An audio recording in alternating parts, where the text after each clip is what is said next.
district or if this is some sort of additional plot from our mysterious benefactors. That seems pretty reasonable.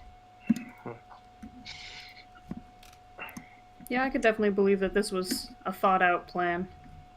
Sneaky bastards. What? No. Can't trust the man in black.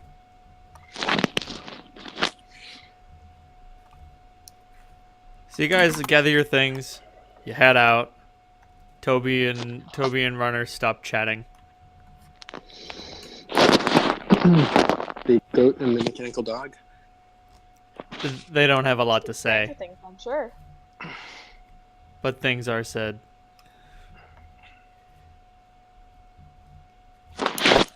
Sometimes Toby can be shy around new friends. Especially when those friends are robotic and don't speak any known language. Well, they make squeals and squeak like grinding metal. That's something. Toby's learning the tongue very slowly. Mm-hmm. He's doing his best. So y'all head out. Okay, Tori is the boy and Toby is the goat. Yes. Some incidental naming. Yeah, I was getting them transposed for a moment.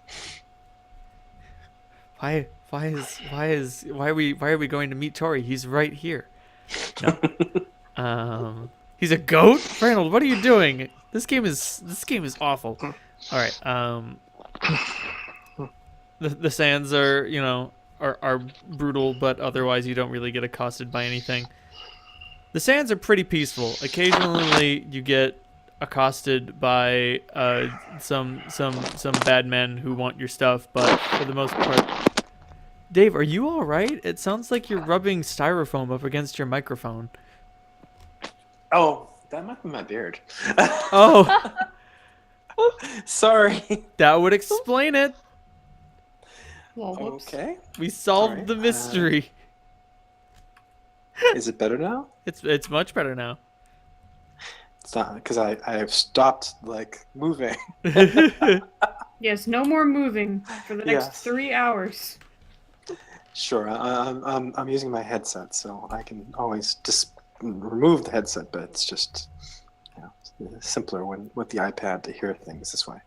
Oh right, no, never mind. What I used to do is I ran the headphones cable to a set of the headphone jack to a set of earbuds, and I ran the microphone jack to the headset, and then I would wear the headset around my neck and the earbuds into my ear. But that would mean that it was covered in wires, and like if I had to get up to use the bathroom or something, it would take like 20 minutes. Yeah, it sounds like a lot of wires. It Yeah, was that's what I had so to many do wires. with my desktop until I got my headset. I would have my laptop set up on the desk with my headphones in so I could be on Discord, and then a second pair of headphones plugged into the desktop so I could use my game sounds because I also didn't have speakers for it. Ah. Listen, Okay, so we have traveled through the dust, dirt, and grime and junk of District 2. Yeah, with the exception of no the giant cockroaches, I hope. No, with the exception of the occasional shocker lizard, the sands are basically yeah. If you don't get accosted by let me bandits check on the pizza. sands, oh no, it's pizza time. Hi, Mommy. If you don't get accosted by Brian likes the shocker lizards. who, of course, here's a problem. Like if you use shocking grasp within 100 feet of one, they will find you and then they will come to you. And then they will try to eat your electricity. Ah, okay. Well, that's a problem because that's like my go-to move. Yep. Jesus Christ. Shocker lizards can deliver an electric shock to a single opponent within 5 feet. Oh, and apparently a group of lizards can cause more damage. that sounds awful. Oh, Jesus Christ. They get together. Things get bad. But yeah, shocker lizards are basically the problem in the sands. But they're pretty rare. Like, you don't need to worry about them very much. The bigger problem is bandits, and if you're not laden down with loot, or if you're just like three people and a goat walking around, like you guys don't exactly look like prime pickings. The problem is when you get to one of those people looks about 10. Right. Does Clementine actually ride Toby, just out of curiosity? Occasionally. She doesn't ride him all the time. He usually just carries her stuff. Occasionally, if they've been on a long journey and she's really tired, she'll be like, Toby, please carry me. I have little legs. And he'll be like, fucking, alright. Fucking okay, I guess I better. Your cuteness and druidic powers have overcome me. The problem comes when you get to trash piles. Now, the trash piles obviously have the trash crabs, which you have faced previously, and they are, dangerous. And then, of course, there are the giant spiders. So many fucking giant spiders. There's like 8 different breeds of giant spiders. You got sword spiders, fucking phase spiders, shadow spiders, fire spiders, poison spiders, fucking regular spiders, trapdoor spiders. Fucking, they're everywhere. And they're huge. Why is this place allowed to exist? The There's so many spiders. Spiders the size of men. Careful But- with all of the spiders. But they're so tasty. They're actually usually pretty good eatings. Good You eatings can there. eat them? Oh, of course, yeah. The underbelly really is a delicacy. The legs Here, are also great. I have some dried spider leg if you want. She starts rummaging through her bag. Yeah! The Holt looks very skeptical. Also, the silk comes in handy. It's like our nice. best. Yeah.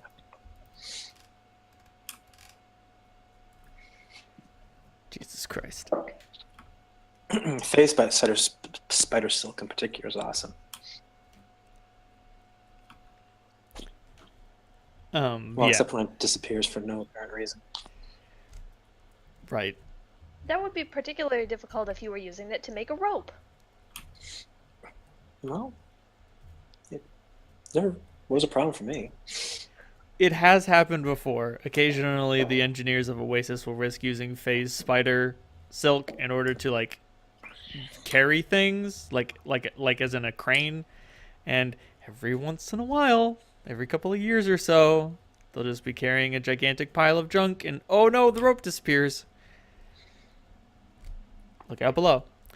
It always comes back eventually. Right, which is the weirdest thing, because sometimes it displaces another rope. It's a problem. Anyway, so you guys move out through the day. You can continue to march through the night if you wish. Otherwise, you'll have to sleep.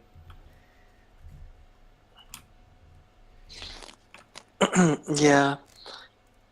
Some of the things that come out at night could be a problem. Well, this looks like a good spot. All right, I don't mind spending the night. She pokes the dirt a few times just to make sure there isn't one of the giant trapdoor spiders hanging out here. There are what would it be to? Not usually a problem. And then she just looks over at Clementine. But yeah, that they can. Yeah, it's probably a good idea for her to keep an eye out for them. Are you saying they'll eat me because I am small? Or they're going to eat Toby because he's fat? Either. Both. I understand. Clementine joins you in carefully securing the campsite. Checking for trapdoors. Oh boy. What would it be to search for a trapdoor? Just perception, I guess. Okay.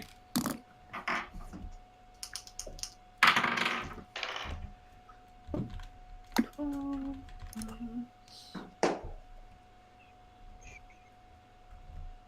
15. There, I am scratching, and I like 13. to hide. 16 total. You are all confident that there are no giant spiders hiding under the dirt. Thank goodness.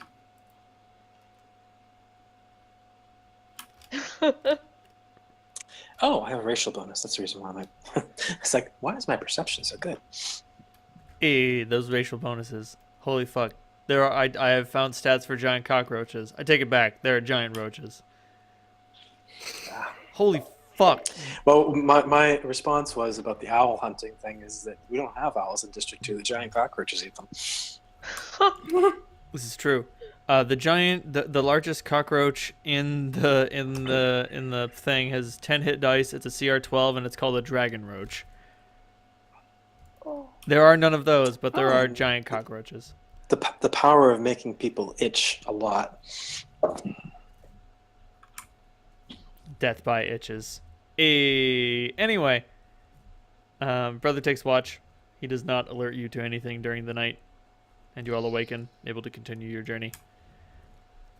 All right. Arrive at Auntie's this day. Yes. Not too long after. A few hours more walking.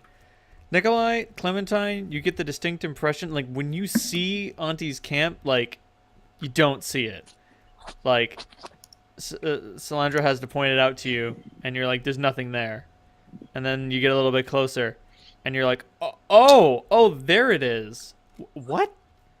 It's just So like this place is kind of out in the middle of nowhere. There isn't even any junk around here, which is not a bad thing. So this is just sort of as close to open desert as we've got in District 2. So Salandra doesn't point out the camp to them until the last possible moment. Actually, if she can like totally let them get completely surprised by it, she'll do so and kind of laugh a little bit if they seem startled. Yeah, no. You didn't know that you were in a town, but you look around and then, oh wait. There we are. Those are tents. Those shifting sands are not shifting sands. They're people wearing robes. Whoa! That is a little startling. Very Oh, cool, though. That's amazing!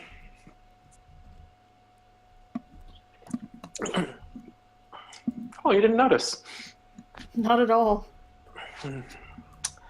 City folk.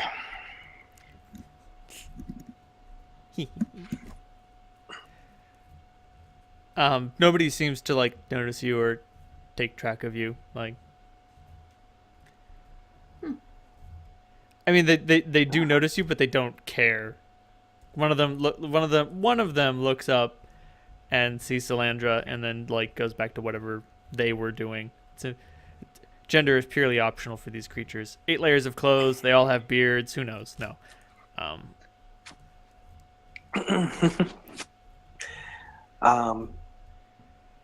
So I will try to find Auntie's tent, looking as confident as possible. Naturally, before you can find Auntie's tent, Auntie finds you. Auntie, good to see you. Good to see you too. You got my Sally. message? I did. Just what I was looking for. So maybe, just maybe, you can tell me what the fuck is going on. I know a few things. Let me introduce my new traveling companions. The one who's kind of your ilk is Clementine. Before sure. you can finish your sentence, Auntie says orange, right? Excuse me? Orange. Your name. I get it. I answer to tangerine sometimes. Oh, then what is it? Clementine.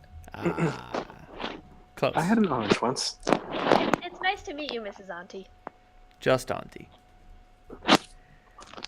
And who's the dead rabbit over there?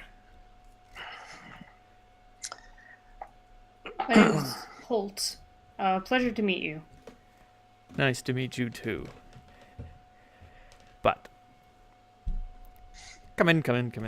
No reason talking out and about where everyone can hear us. And she takes you into. She leads you to a larger tent. There's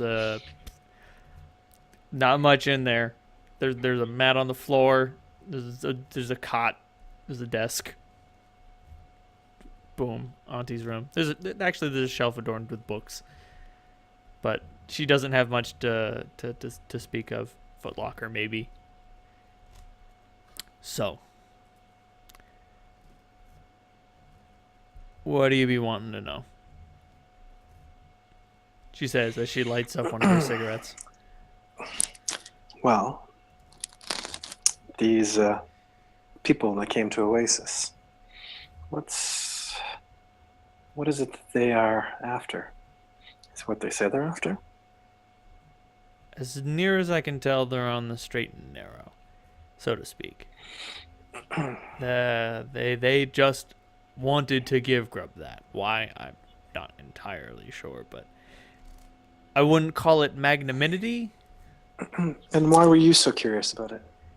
Because I knew they were coming, but I didn't know what they were or what they wanted. I couldn't have suspected that they were going to give us a gift. And they seem to have gone to a great deal of trouble to get my traveling companions and put them into a situation where they were here. It seems like there are easier ways they could have given that gift to Grub. So why do they want to bring the three of us together? I can't come to any other conclusion that they have some plan for us. And frankly, I don't like being planned for, but I'm a little fascinated with the possibilities here. I can tell you that there's certainly a reason for that, but more so they wanted the trip to be made unawares. They didn't want anyone to know that what had been delivered was delivered because we're not supposed to have it. I'm certain Grub has told you as much.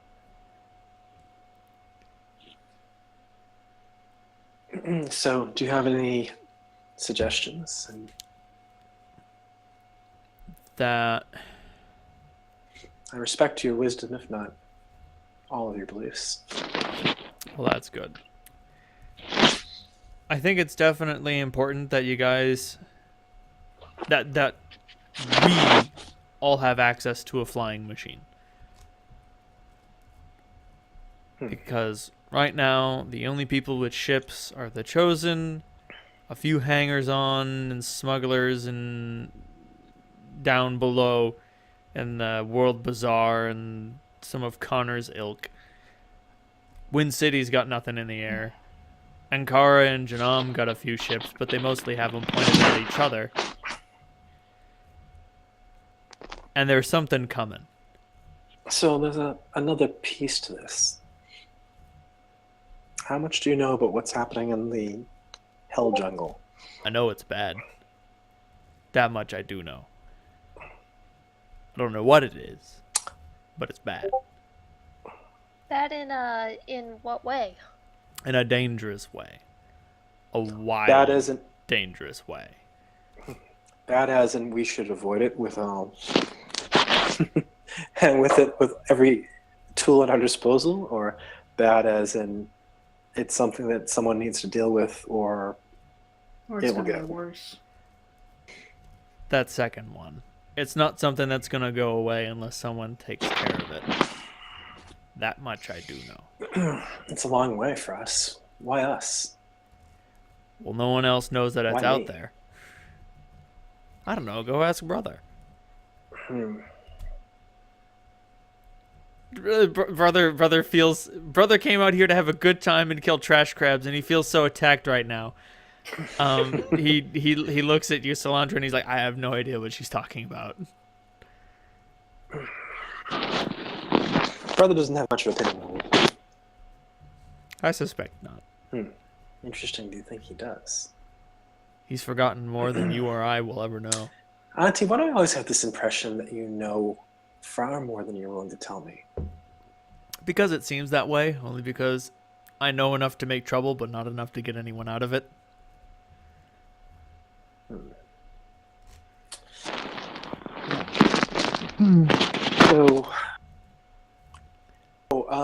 Actually, a question from just based on Solandra's actual knowledge.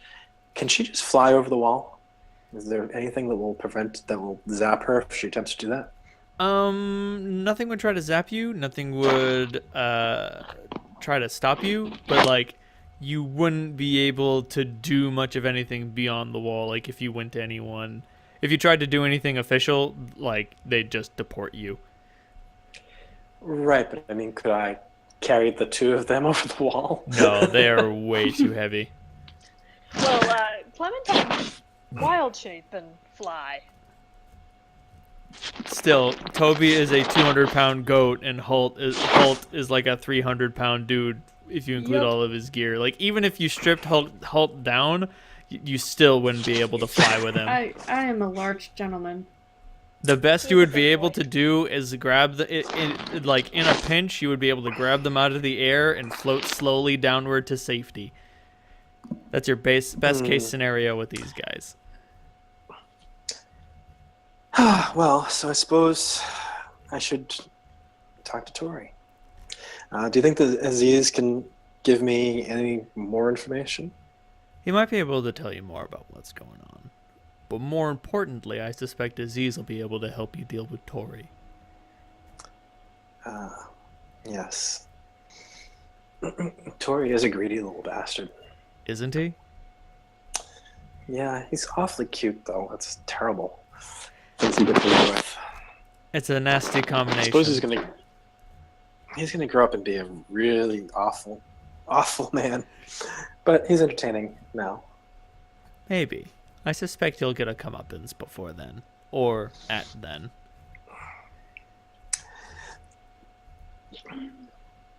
Well, from what you and Grubb said, Salandra, it seems like you had a deal with Tori for one of those robot machines. Oh, we don't really want to do that if we can avoid What it. I'm trying to say is we don't exactly have a lot of leverage to ask him to do anything for us right now. Mhm. I'm certain he'll have something that he wants you to do that he doesn't want to be seen doing. Yeah, if we can get a lower price than that, it's probably wise. The idea of Tori with a killing machine, as Grubb said, it's not that appealing. I mean, the amount of damage he can do right now is limited. I'm not saying that he's evil, but he's... I get a feeling I'm not gonna like this little shit. Oh, he just needs a good spanking. Yeah, if Tori had a robot knee breaker, that would be bad. Yeah. Yes, the possibility of him growing up to be on something resembling a decent human being really goes away then. So. Oh, all right. I guess I'll speak to Aziz. Is there anything else that you want to volunteer? Nothing comes to mind.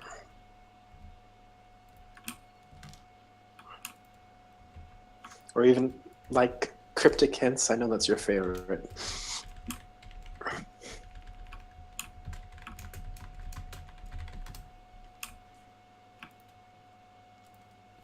Ati? Sorry, I was posting a picture of a boy riding a golem with the caption, "Don't let this happen." Thank you. Yeah! Now get all the gold! What? Get all the gold. Pick it all up. And if anyone tries to stop you, just punch them. Just punch them as hard as you can. I don't want to do this, Master. You don't have a choice. Okay, Master. Yeah, point taken. That sounds awful. Hmm. It didn't need much convincing.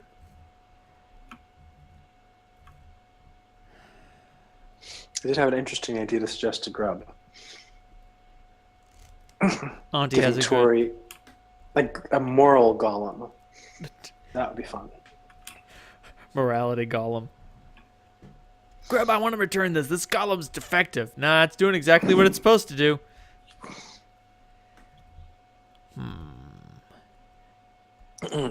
All right. I guess that if you have What I no can cryptic hints say... to offer, Oh, no, I got one. If you want Clementine and Grub to both be happy, you're going to need 6 Helgak.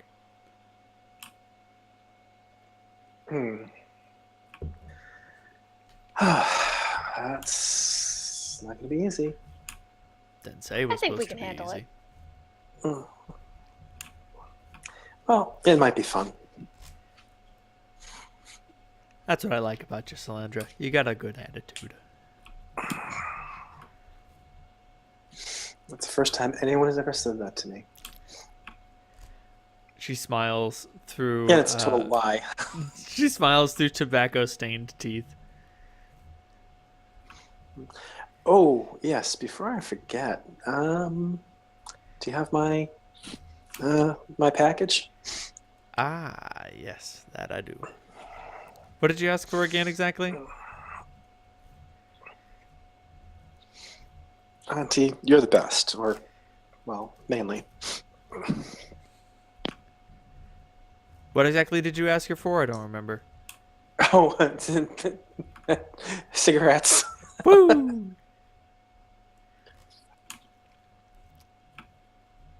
Yeah, she gives you Stay on drugs, don't do school. stay on drugs, don't do school. Brr. She hands you about 10 cigarettes wrapped in leather. That should keep you going for a little while.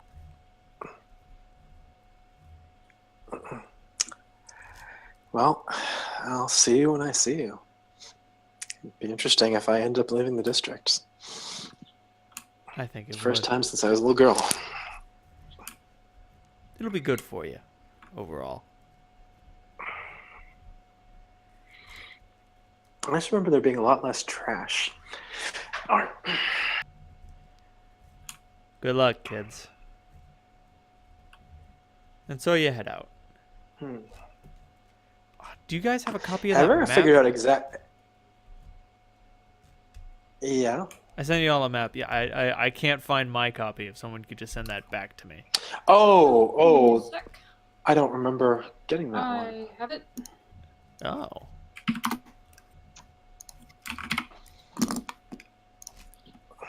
It's Cap, here to save the day. Thank you. There Yay. you go. I'm organized. Cool. Unfortunately, getting into Aziz's temple is going to be a bit of a schlep. Oh, I thought it's not in town? No, Aziz's temple is its own place far to the northwest. Oh, crap. Where's Auntie's in this? On this, I see. Auntie's is between Junk City, I Grubb's... presume, is Oasis. Yes. It's between Grubb's workshop and Junk City. So we have to backtrack to Aziz's temple. I didn't realize that. Crap. Sorry. All right. It's only 2 days travel to Aziz's place. You're gonna want to mind the canyon though. What's up with the canyon? It's filled with dire wolves. Oh, they're Maybe to cute. avoid The puppies the are so canyon. cute. I like wolves. This is true. These are And wolves the size of horses. about to say, Holt, you haven't like ever seen a wild dire wolf, but you've seen a lot of domesticated dire wolves. I typically just fly over the canyon. So, It's the easiest way. is there a path around it? I mean there is, but it's good. It would add an extra day to your journey. And I mean you got Clementine. Clementine, just negotiate with the dire wolves. You can speak direwolf. Yeah. What do the dire wolves eat here anyway? Mostly spiders. The occasional traveler.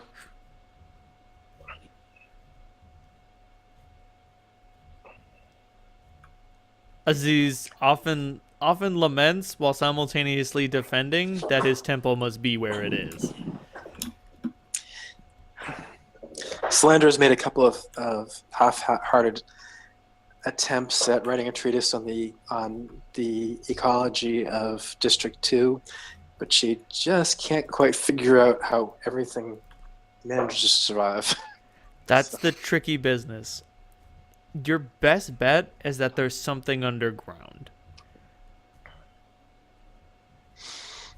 Because, like, the water treatment plant gets everything water, but, like, what does everything eat? What do they eat? Well, a lot of trash, but Each other? And if they all ate each other, then, like, there just wouldn't be anything left. There wouldn't be as many things. Maybe they just all reproduce at an alarming rate. Oh, No, God. them. Trash crab locusts. They're everywhere. Get them off me. That's terrifying. That's an awful thought. I don't want to think about it. Got it. Giving trash crabs wings. Brilliant. No, please. Thank you. No! No! Anyway, I so accidentally helped the DM. y'all head off. Keep track of your food and water, please.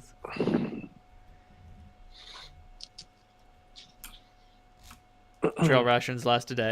Water skins last 3 days, I think. yeah, we restock at Auntie's. She can spare some perishables, but the problem is that they're perishables. She can give you some fruit Right. and veggies, but they will go bad pretty quick. So you're gonna want to eat those first. Oh, mainly water is I think the thing that I can create water. Oh, Woo! That's handy. It's extremely handy. Just remember though, create water isn't like you cast the spell and there's a giant pile of water. Create water is like you cast it and then a trickle comes out of your hands. Not a trickle, but just like It's 2 gallons. you get 10 gallons. well, It's 2 gallons of water per level when That's- you're level 5. Oh, sweet. Neat. And you can cast the So, spell a 6 10 times a gallon day. hat, as it were. So you could create 60 gallons of water. How much is 60 gallons of water? a lot more than 3 people can drink, even in the desert. This is true. Huh, 60 gallons of water weighs about 9 pounds. I'm sorry, 1 gallon of water weighs about 8 pounds. So, you know, that's a lot of water. What I'm saying is that's a lot of water.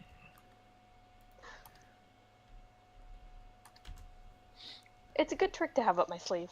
Mhm. Yes, you give everyone basically infinite water.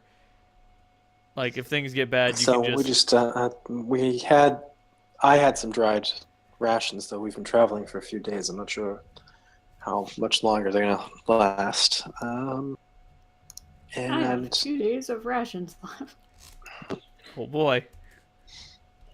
Maybe I just won't Hunt eat some every day. dire wolves? Got it. well, we can always get some spiders. They're tastier than the direwolves. Much tastier. I'm gonna trust you on this.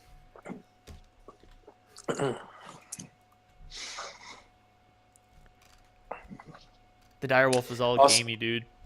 If you mix a little bit of the venom with with strong alcohol, it also gives it a nice bite. It will get Now you you're drunk. speaking my language. Too drunk too quick.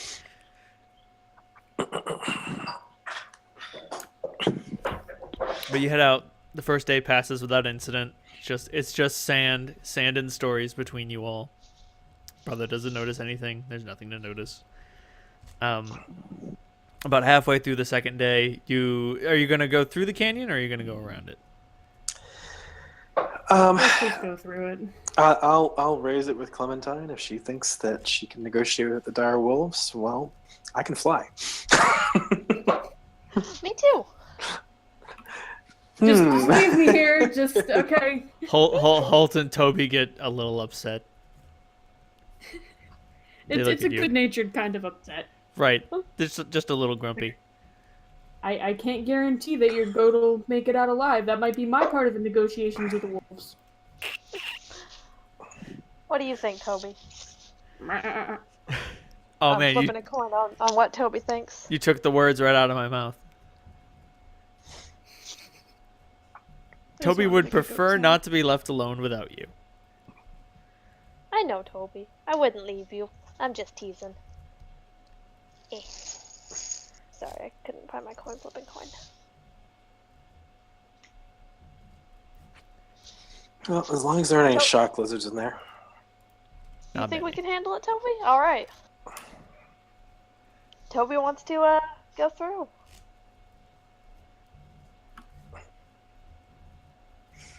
And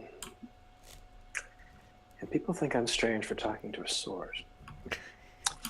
You are a little bit strange for talking to a sword. We'll put a pin in that.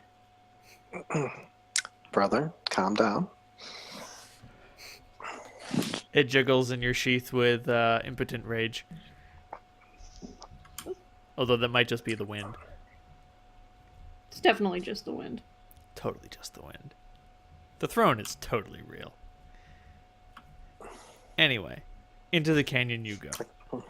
It's just like brother's little voice, like, one of these days, Holtz. One of these days. Slander's gonna give me the dancing property, and you're screwed. How long do swords hold grudges for? Forever? Several thousand millennia. Nice. Like five ever, Nice. dude. Well, rip, it's been fun. Like you will all die. You'll all get separated and die, and someone will pick up brother, and brother's first response will be, "Is Nikolai Holt dead?" And the subject will say, "I do not know this man." And he'll say, "Good enough." Good enough. Let's go. But Good. so you guys go into the canyon.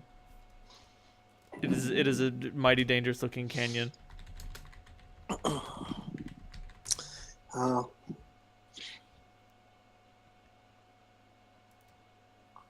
That's I not think what the I want. puppies will. Yeah, never mind. They grew up. At what point in the day do we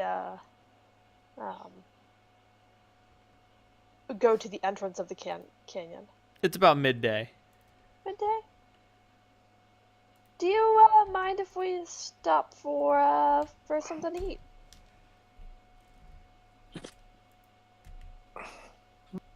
Not at all. Alright.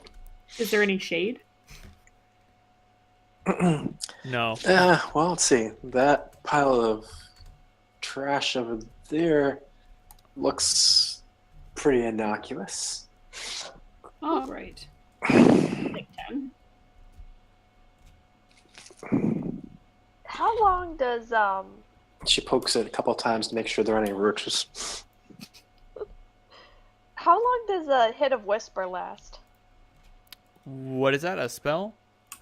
It's my drug of choice. Oh, that? It lasts for. I'm gonna look that up. I would say it's something I made up, so it's not any I will look up how long typical. It lasts about 4 to 6 hours. Generally, about 6 for you because of your small size. It just lasts Okay. longer. groovy. I will mix some of that up with get my little mushrooms out, get my tea out, get some water. Mix it all up to make it taste a little bit better. About to say it's a little nauseating, but you take some of your mushrooms.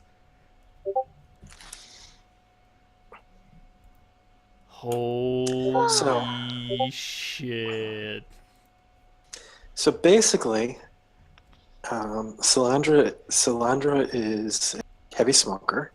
Holtz is a heavy drinker, and Clementine is what? It's basically LSD.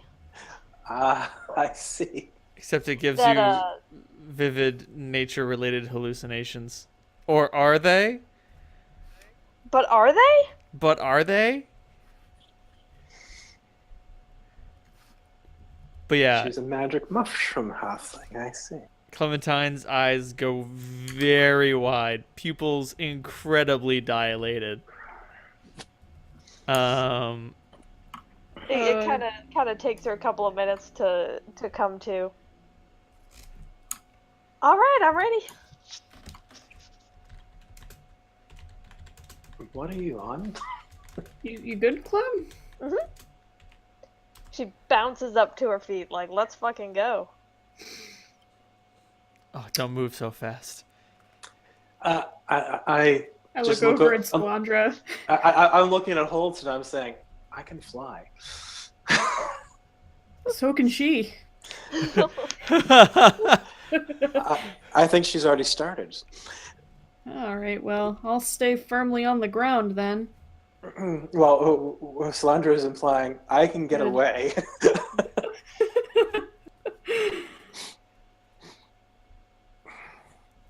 I don't think that whatever you did was the best idea, Clementine.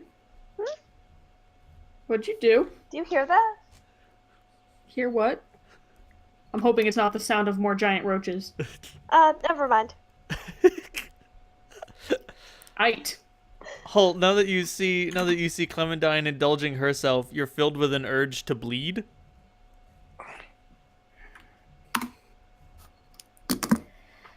Yes? I mean, if given the option between bleeding and not bleeding, you would choose bleeding.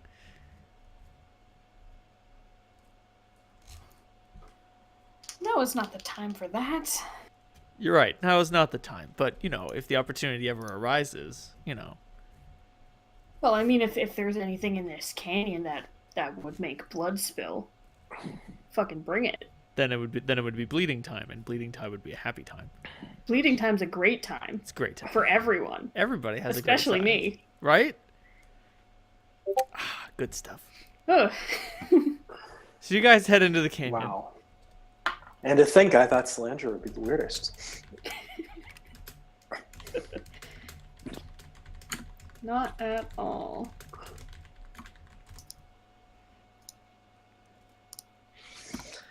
Alright, Clem. Let's go ahead and shoulders. Come on, let's go through this death canyon. So you all start going.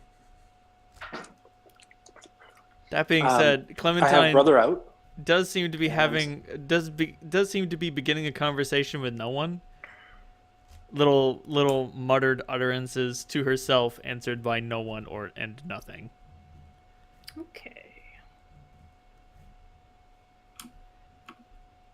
At least your weirdness is that you talk to your sword. At least that is a thing that I can see. You're talking to it. Do you mind if we pass through? I don't want to disturb your solitude. Okay. Is she talking to ghosts? Is she talking?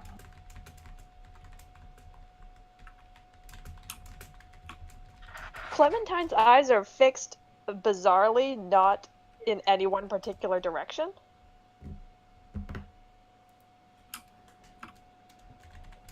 Oh, thank you for letting me know. That's very thoughtful.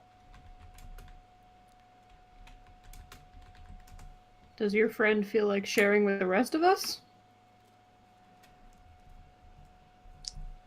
The direwolves? Sure, if that's who you're talking to.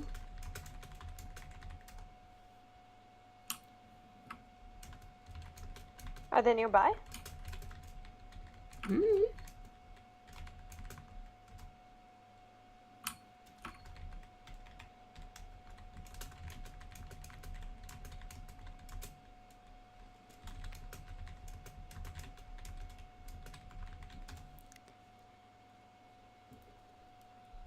Who the hell's listening around? Do you know how many there are?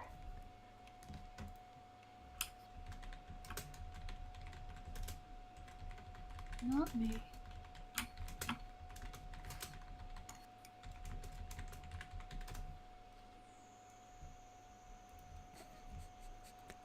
How long have you been with her?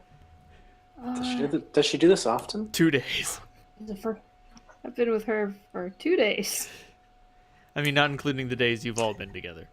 2 days beyond what you've experienced. No, she's never done this before. Thank you.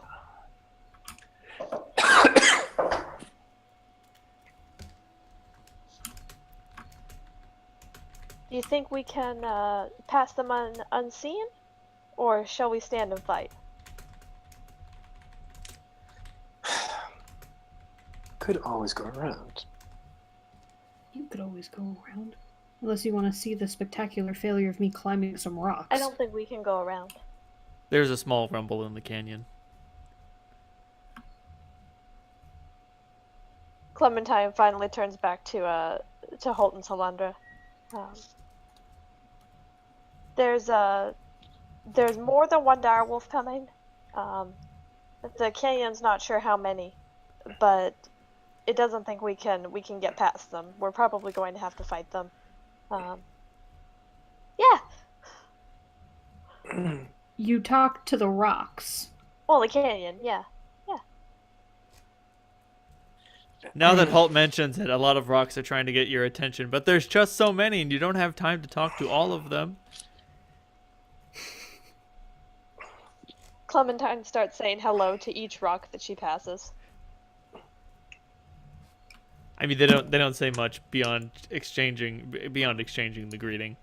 That's just how rocks are. They don't have a lot to say. They don't have any senses. What a strange creature, brother. Brother regards you, and they think that you are strange.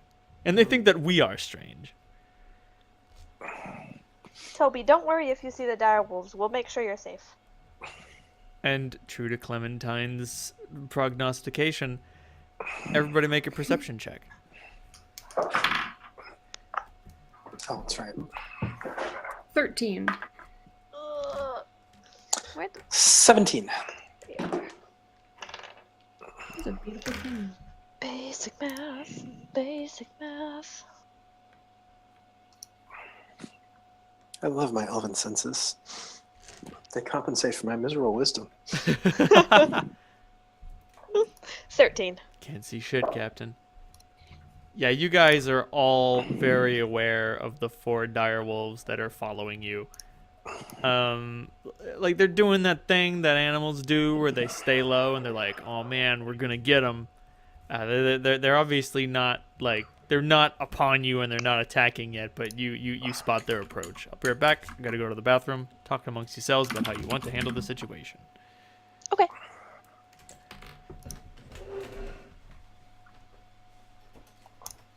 I definitely have a battle strategy that's not just charge into them and kill all the wolves, but in the meantime, take this picture of a goat. Picture of a goat. Picture of a goat.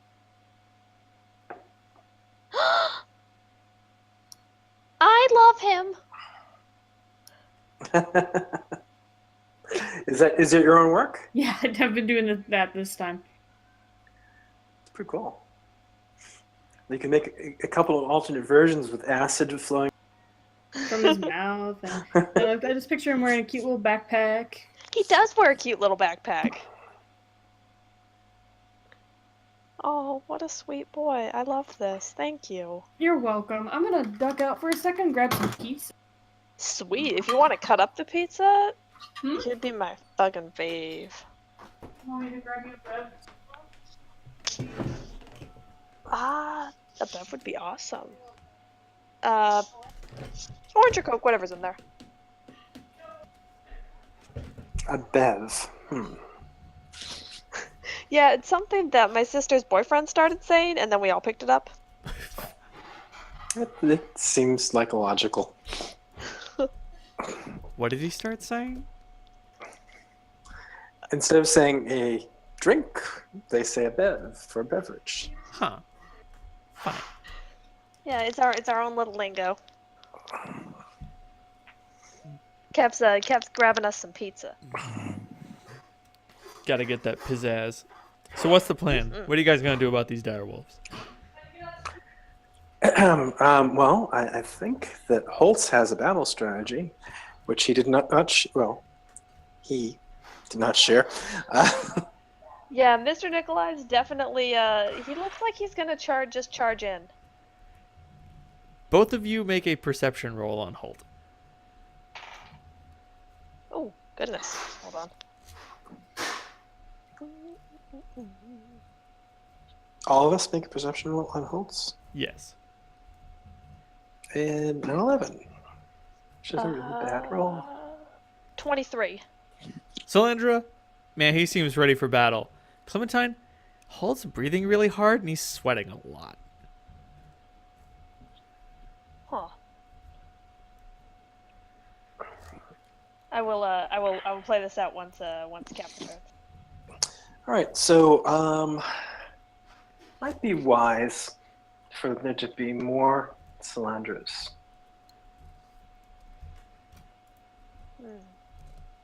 Wait, excuse me, did you say more of you? Probably a good idea. Just a trick.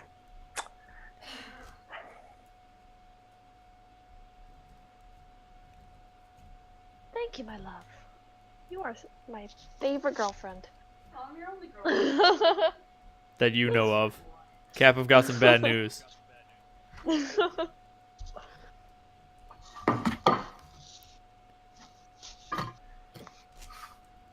If I had multiple girlfriends, Cap would still be my favorite.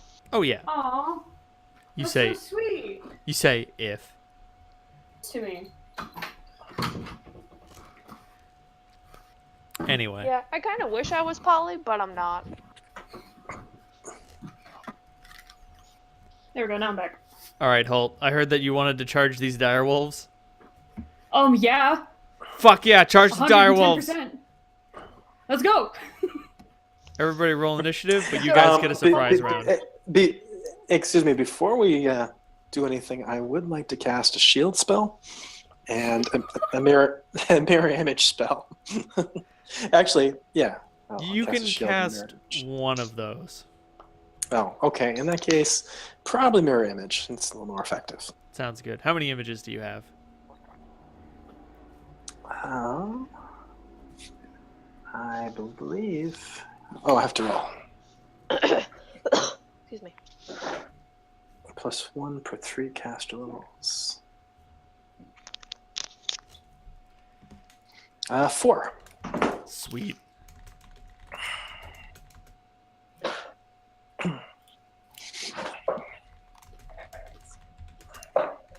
So, Cap, Mm. Clementine noticed that Holt is like sweating a lot and looking really like uncomfortable. Well, Uncomfortable isn't the term you would use to describe it. Not uncomfortable. I mean, Brick. once you get some more experience, you'll understand exactly what's going through Holt's brain right now. But I'm certain at face value, it certainly looks like extreme discomfort. We're in the middle of the desert. He's sweating. It's a big deal. What are you talking about? He's wearing armor. He's getting his blood up. You know, it's just adrenaline. In any event, I'm getting pumped. Holt, Okay. make the first attack, then everybody roll initiative, and then you guys get a surprise round because these wolves are like, yeah, we're gonna get him, and then you leap on them and they're Pitch, like, can you come in here whoa, for a second? whoa. I cannot. I'm covered in wires, but I'm gonna trust Alright, you. fine. I got a 20. Cool. You make a critical threat on a direwolf. Roll again. With a... In the wrong document. 8 plus 5, 9, 10, 11, 12. 13. That does. Wait. Right. You are currently in a certain state. Add a +4 to all attack rolls and a +2 to all damage rolls. Oh, hot damn. So that would be 17. Sounds good. Also, remember to forego your armor class, and you get a -4 on it. Forgo my armor? Did I'm you sorry. repeat Forego that? your shield bonus to your armor class, and you get an additional -4 to your armor class. Okay. For whatever reason, defense isn't the first thing on your mind. Yeah, I mean, why would it? What's the point? Okay, so you definitely confirm a critical hit. So you can roll one die and add your strength and a half because you are two-handing your sword for reasons, and multiply it by 2, or you can roll 2 dice and multiply the bonus by 2. Your choice. I'm going to roll 1 die and multiply it by 2. So that's 14 plus strength bonus is 17. 17. You mess this wolf up bad. You guys look at Holt and he like here's the thing. Holt proposes, I want to attack them, and you're like, oh, okay. And Salandra, you're like, oh, it's okay. Just let me cast a few spells real quick, and you cast Mirror Image, and he's off. He's off. His shield isn't on his arm, and he swings his blade like a wild man. And this wolf is just like, oh God, no, please don't stab me with the sword. And it gets a big sword through the gullet. It's not dead, but it's bleeding a lot all over the place. Everybody roll initiative. All right, so we're not getting surprised because we're doing other stuff, I guess. I mean, you guys, like Clementine and Salandra, you two will also get a surprise round. Oh, okay. But I'm just saying, Woohoo. All right. just to determine. 11. For initiative, I got a 17. I have little legs. Aggressively finger guns at my mic. Hey. All right, Salandra, it's your turn. Okay, and this is the surprise round? This is a surprise round. They were not expecting this. Okay. I'm going to do spell combat and a spell strike. So for my spell combat, probably going to use a round of flight just for my own maneuverability and to prevent them from jumping on me and knocking me down and all that stuff. That's a good call. I don't know. Let me look it up real quick. If dire wolves have reach, they don't have reach, so that's good. So, and flight doesn't. It's just pretty much I can turn it on whenever I want to. So it's not really a. It's on when you want it. additional It's action. off when you want it. Yep, just have to use it in 1 minute increments. All right, so for my normal attack, I got a 17 plus.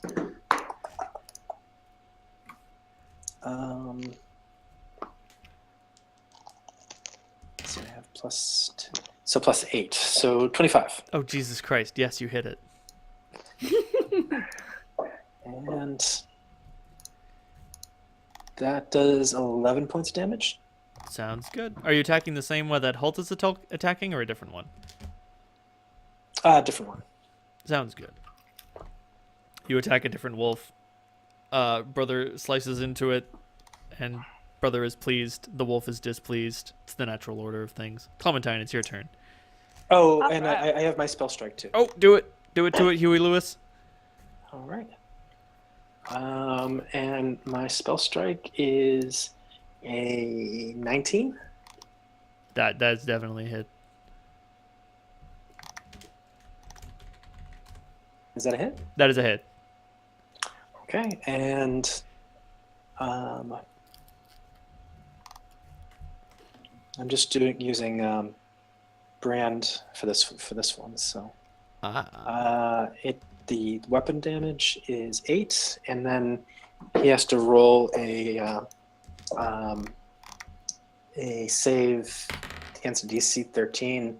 If he misses the DC 13 save, he'll have to take an additional point of damage, which will be really painful and annoying because it'll essentially I'll burn a rune onto him That's funny. right across his snout. What sort of save is it? Fortitude? Kind of hoping he'll run away. Is it a fortitude save or a reflex save? Who's making reflex save? Is the save that you are making the wolf make a fortitude or a reflex? Oh, I think it's fortitude. Okay. In any Just event, double check. he doesn't make it, I assure you.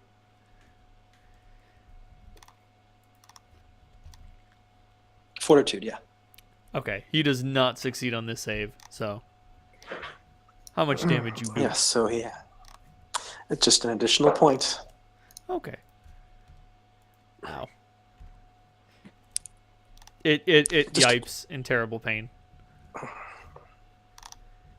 Clementine, it's your turn. Brand etches an indelible rune or mark of no more than 6 characters onto a creature, inflicting 1 point of damage. The mark may be placed on an exposed portion of the creature, typically a head or forearm. A brand may be hidden, blah, blah, blah. That doesn't apply. So, yeah. Essentially, branding runes that spell out puppy in Orcish on his snout. Someday an orc is gonna find this dog and be like, "What?"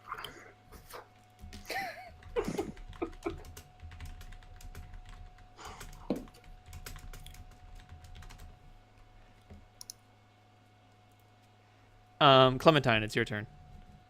All right. I'm gonna hit. So the other two wolves that are not currently being fuxed with, are they apart or together? They are apart. Like it was a little hunting party. They're all about like maybe 10, 15 feet apart. You know, they're covering Okay. all of their vantage points, eyeballing your goat menacingly, and then they start getting attacked by actual trained warriors with swords. I'm going to cast Flaming Sphere. Ooh, a classic, and it's a classic for a reason, because it's a good one. It's a good one. Who do you drop the flaming ball on? Great balls of fire. Huh, apparently those in the arson domain can cast flaming sphere. Well, that's good. Alright, so the subject gets a reflex saving throw, and then you can move the sphere 30 feet per round. And, Jesus Christ.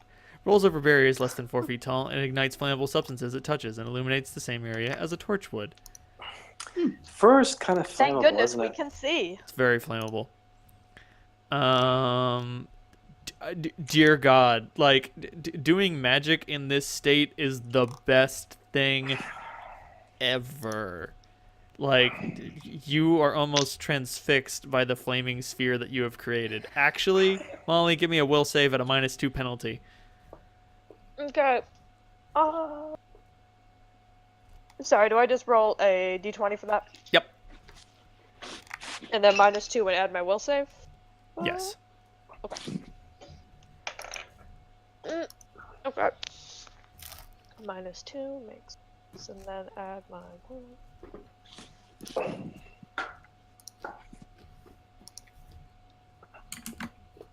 14. 14.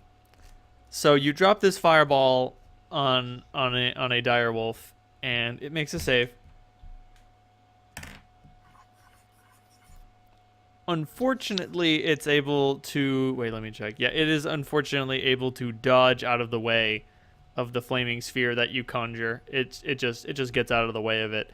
Unfortunately, you are transfixed by the flaming sphere that you yourself have created. It's so colorful. Wow. We are so small in this universe. Aren't we? If only we could all just give ourselves over to the fireman. Anyway, back to the top of initiative. Holt, it's your turn. I'm gonna swing my sword down into this wolf that I've already sort of gutted. It's Finish it off! It's looking pretty bad. You Good! roll to hit it. Destroy the wolf. Kill everything. With a 22! Oh my god, you hit it. You hit it so hard. Remember to add +2 to your damage. Oh, yes, sir. So I got a 9? Sounds good. You chop it up like a giant. You cut something important. It's not dead yet, but blood flies everywhere. You open your mouth in anticipation. Salandra, it's your turn. Salandra's starting to get concerned that the wolves might be the least of her problems. So I will do the same routine as last time. Sounds good. Drop that wolf. This time I'm just going to... how badly damaged does the wolf seem? The wolf that you are fighting is not yet bloodied. Not yet bloodied, okay. Its luck is holding for now. Does he seem like he wants to run away yet? No. He sees what Holt is doing to his friend, and all the wolves here are like, "Whoa, that's fucked up." Good. All right, so the normal attack is a 17. Is that a hit? That is a hit. And I do 10 points of damage. And then the spell strike is a 22. That is a hit. And I do 7 points of damage, plus he's doing another save, fortitude save. He succeeds this time. Your brand does not stick. Yeah, So the wolves begin their attack.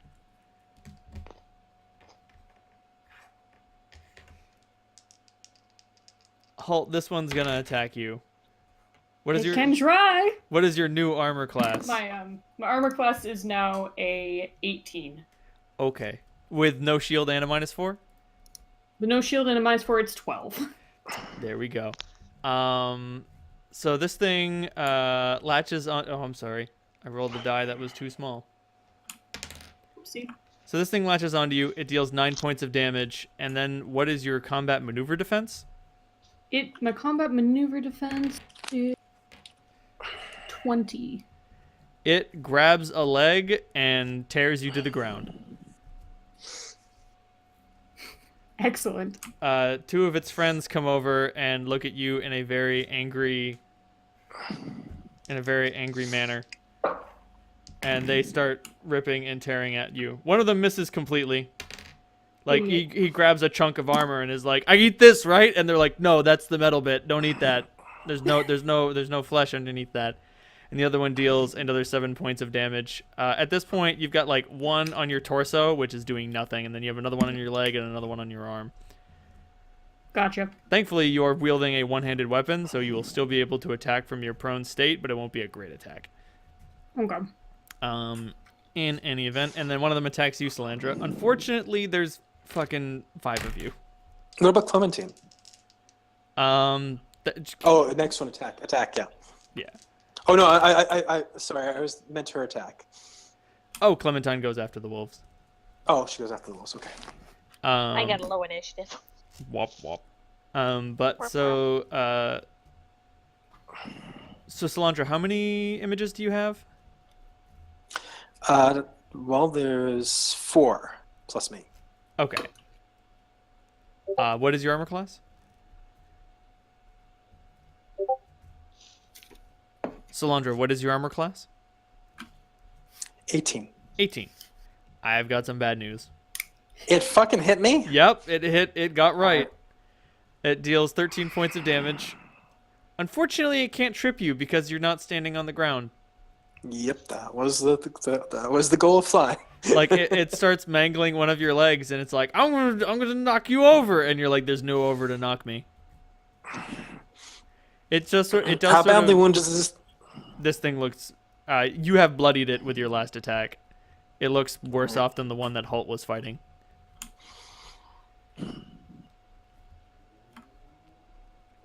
Well, I was trying to be nice. Clementine, make another will save with no -2 penalty this time. Oh, let's see. That's better. I got a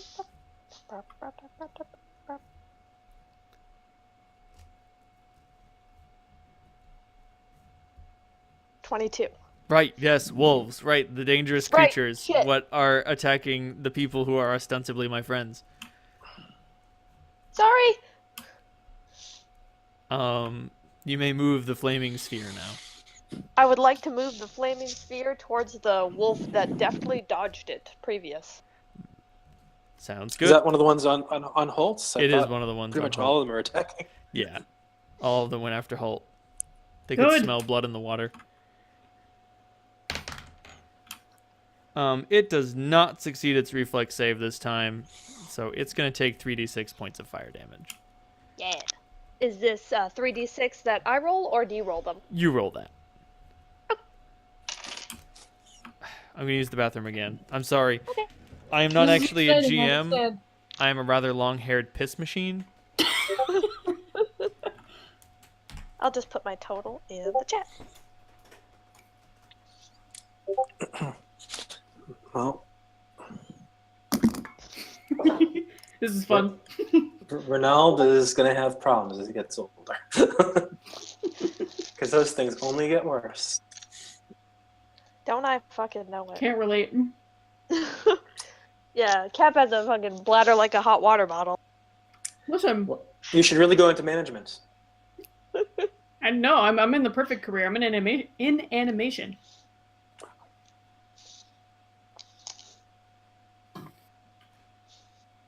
We don't get breaks. Are you kidding me? So, when you say animation, you draw for I do freelance illustration and freelance animation pre-production. Oh, cool. So storyboards, concept art, Sounds pretty awesome. all the fun stuff. It's pretty great, honestly. Everyone has a more fun job than me. You have a fun job. No, I don't. A fun job is one that brings home a paycheck so you can buy lots and lots of pretty dice. Yeah, that's true. Though actually, today I'm using my iPhone to roll Pidge, I totally didn't order more dice. Totally not. because I didn't bring the dice with me to Buffalo, so they were all home. Respectable. That's okay. So what do you do for work? Software quality assurance. Exciting. Oh yeah. Oh, My quality. fiance has assurance. everyone else beat. She's an art conservator. Nice. That's awesome. That's super cool. Yep. All right, back to it. Back to the top of initiative. It's halt time. Alright, so I'm getting torn into. It's great. Oh, It's not even a problem. It's not You're a all problem. down here with me. Can I make a swing at the one attacking like my midriff? The one that's What's my range of motion? you could attack the one. You could attack any of them actually. Of course I Um, could. Like the one on your left arm is just a stab away. The one on your torso you could chop, and then the one that's down by your leg you could also try to make a stab at. Let's get the one on my arm. Actually, that seems alright. I'm gonna trust my armor to hold true for a second. Sounds good. well, since they're right there, you should probably be able to bite them too. Don't give me ideas. Plus DAB. Simple math is fun. Plus 3 is 16. That's a hit. That is a hit. Maybe. Silly Discord. What I'm trying to say is that is a hit. Cool. All right.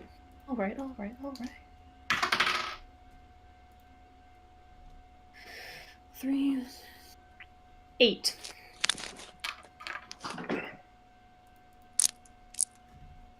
Huh.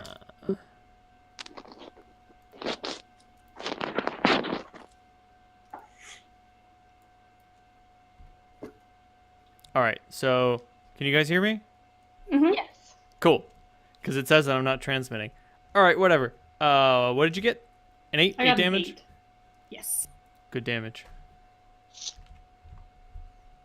That is coincidentally the same wolf that was hit by the flaming sphere. So there's a giant flaming ball, and you stab it. Unfortunately, not so much blood. Too much cauterization. The fire is bad for the blood. It's a little infuriating. Salandra, it's your turn. Goddamn fucking mangy bastard. She doesn't like getting bitten. I can't imagine why.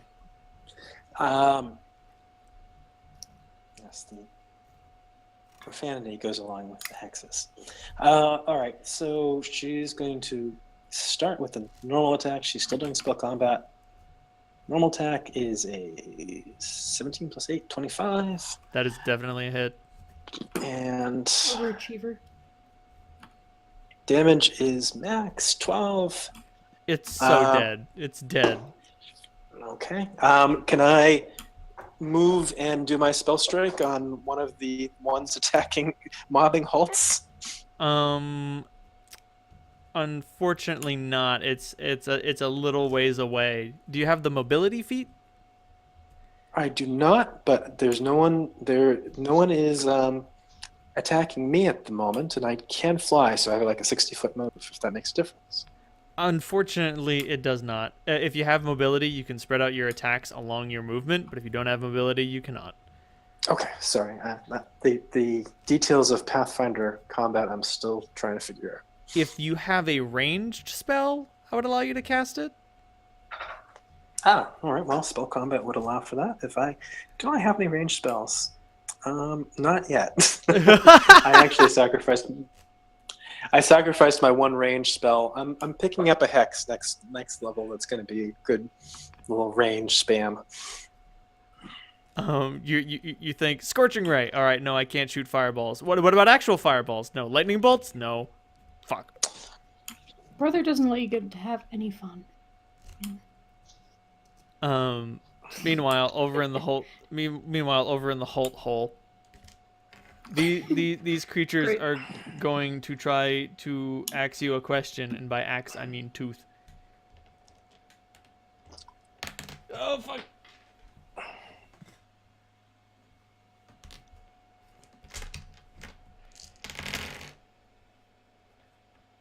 Okay, so one of them utterly fails to get you. Another one succeeds in getting you, and the last one gets you real good. No, he doesn't. He just gets you. In any event, you take another 17 points of damage. How much? 17. As the wolves begin to chomp and munch and eat and bite. Just type it out. Discord's being a whore.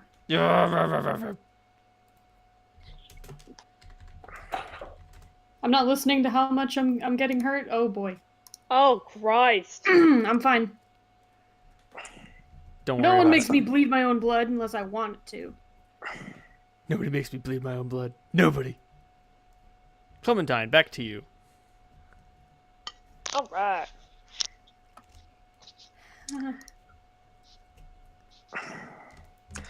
You know, I can't find the damage that I took from that bite, Ronald. I don't think I typed it out. I think it was 10 damage because I know that it was a good roll. So I'm gonna say it's 10. I think it was 9, but it's okay. My It goes fault up for by not 1 because you writing forgot down. about it. Yep. All right. It is time to summon nature's ally. Woo! I'm thinking a black bear. Just a Fuck black bear? these wolves. Sounds good. You summon a black bear. That's a huge bear. Oh god, it has a grab, and then when it grabs, it can bite. Jesus Christ, who'd have thought bears are dangerous? Bears are incredibly dangerous. And this one is ready to destroy some wolves. Dude, Because he's a good boy. you ever been fucked up by a fiendish dire bear? Christ. Stacking templates Nope, for these they wolves fun are laugh. about profit. to. Oh. Alright, so this bear shows up. It doesn't know where it is. It looks around very confused, but it recognizes that you have summoned it. And then you're like, go kill those wolves. And it's like, I'll get right on that. Just give me a minute. Meanwhile, I give back it a little pat on the flank. you can summon it on top, like, not, you can summon it on top of the wolves. Oh, fuck yeah.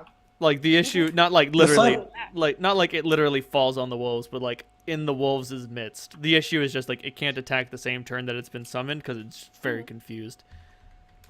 The flaming sphere is still there too, right? Yes. Although I believe it's a standard action to control the flaming sphere.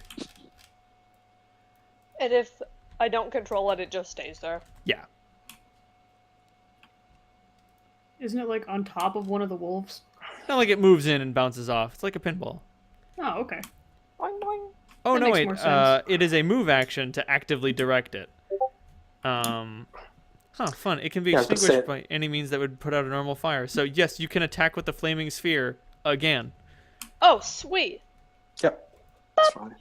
I remember from 5th edition, it's a bonus action to use it. I'm gonna bump the puppy again. Help me. I need no help. Yes, you do. No, don't! Yes, you do. I'm fine. I rolled a 1. It's just a flesh wound. Oh, you don't Send you even don't more have wolves. you don't have to roll to hit anything with it. It just moves towards one of the wolves. Oh, okay, cool. And the wolf shit.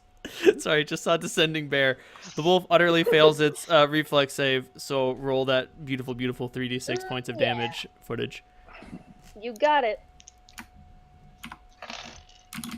Oh, come on.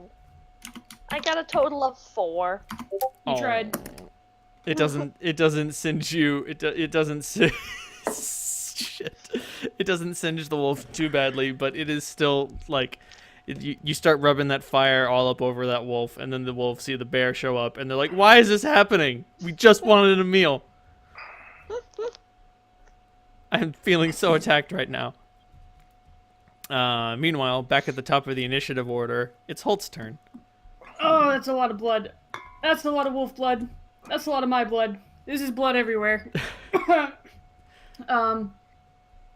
It's I'm gonna weird. slash at... Like the world around you is just becoming more and more beige, and all you can see are the streaks of red.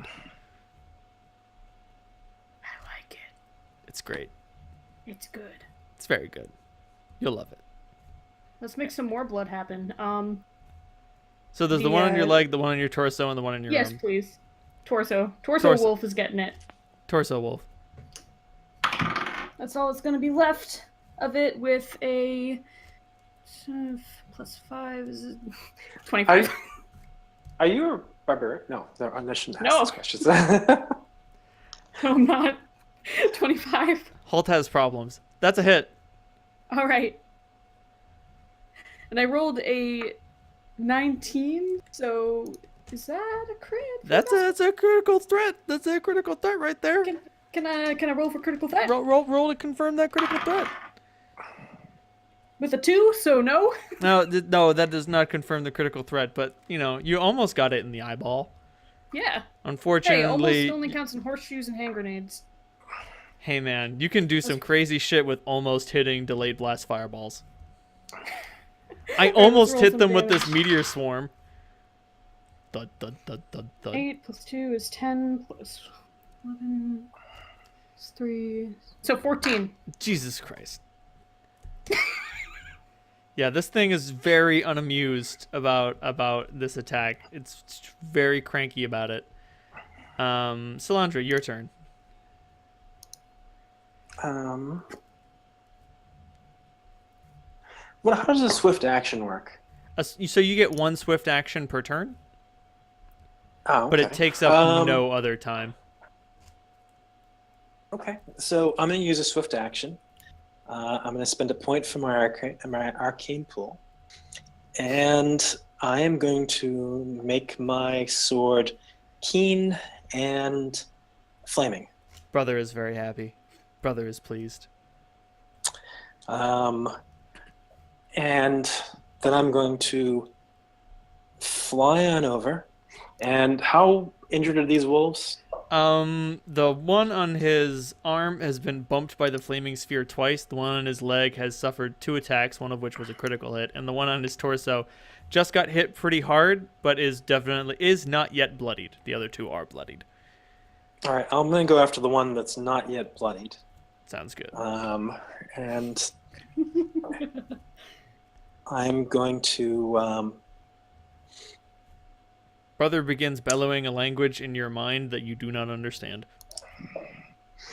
and I get a 10 on my normal attack.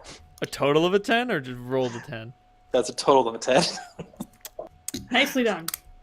So I gather the normal attack was a miss. Yeah, you, if Brother would stop shouting for just a minute, and he does not stop shouting for just a minute, and your attack goes wide, you go right over its head. Okay. Brother and sort then of my bumps spell into the strike- black bear, and it looks at you in a very unamused fashion. My spell strike is going to include a shocking grasp. Hey. And I make my concentration, and I am within a critical range on my hit. Roll to confirm. And Confirm that shit. I got a 19. That confirms the critical. Shooter. Shooter. Is a 19 confirmed? That does confirm. Okay. All right. So this is going to be a little sick. So the blade damage is 11. The flaming damage is just 1, so that's 12. And then the shocking grasp damage gets doubled for the critical for 29 points of damage. Yes. Okay, Christ. so your sword goes into this thing and it doesn't go in it very far, but then it acts like a lightning rod of its own volition.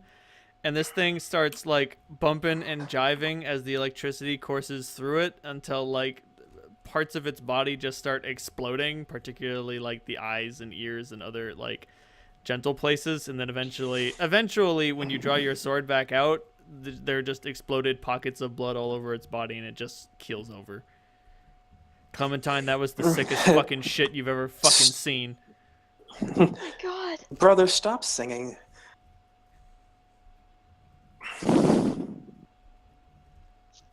Then the dire wolves go.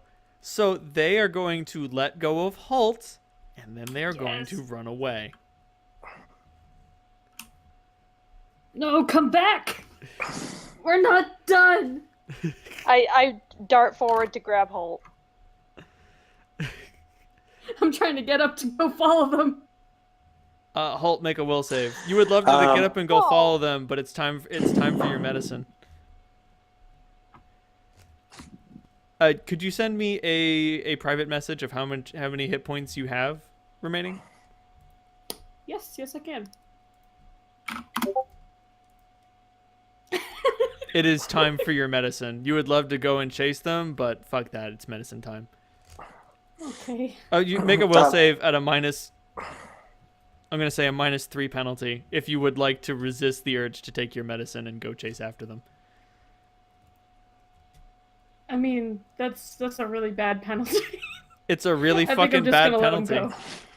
I mean, like, you really just want to take your medicine. All right, let's do that then. Okay. How are you going to administer your medicine? You could rub it all over the wounds. You could douse yourself in it. You could put it in a syringe and shoot up. You could drink it. Drinking it probably. Sounds good. Take a swig.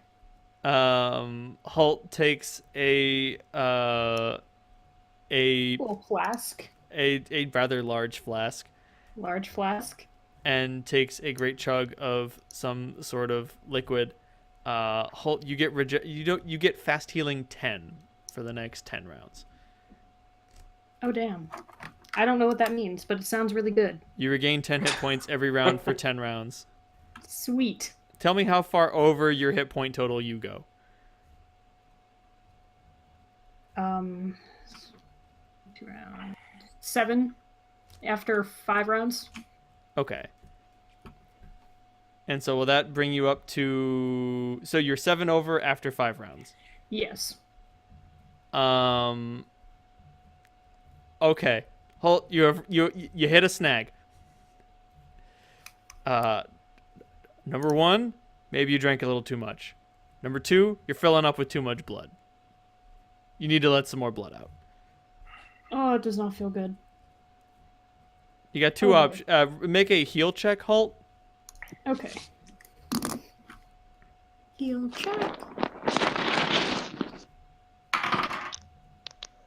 With a nat 20? Yeah, you're going to need to bleed yourself or you will explode. Okay. What does this look like to us? So what it looks like is like Holt takes a moment to himself. Like the wolves are running away. He sees no point to give chase. He frantically searches his body for a small flask, takes a generous swig, and the wounds that were on his body just start closing very quickly. And then after about 30 seconds of that, like he sort of starts fitting very poorly into his armor. He grabs for a dagger at his belt and just makes a deep slice into his forearm. Sounds good. And then he just like slices open his forearm, and a like Quentin Tarantino-esque gout of blood goes bursting out as the wound closes very quickly. Oh my god!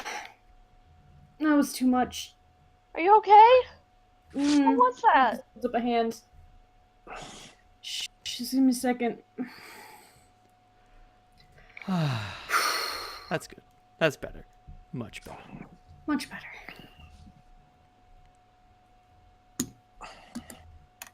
Hey guys. And you find the concept that brother talks back to me to be difficult to believe. All right, interesting. It'd be kind of cool to study that at some point. No, you don't. The worst part is Holt. I'll send it to you privately. Okay. That's the best kind of worst thing. You think you hear something from Salandra about vivisection is not ethical.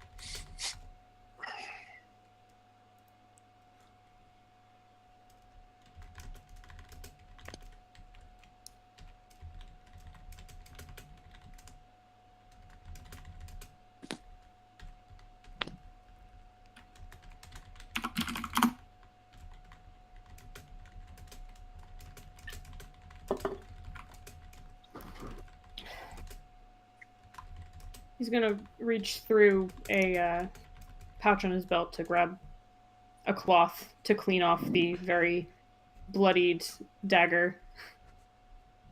And There's so much blood on it. Like Yeah. the gout.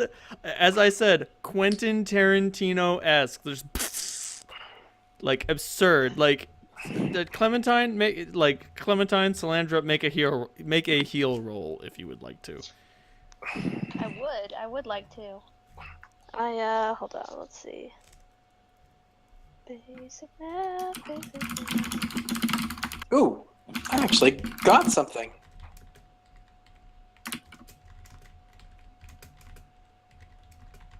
$26. Jesus.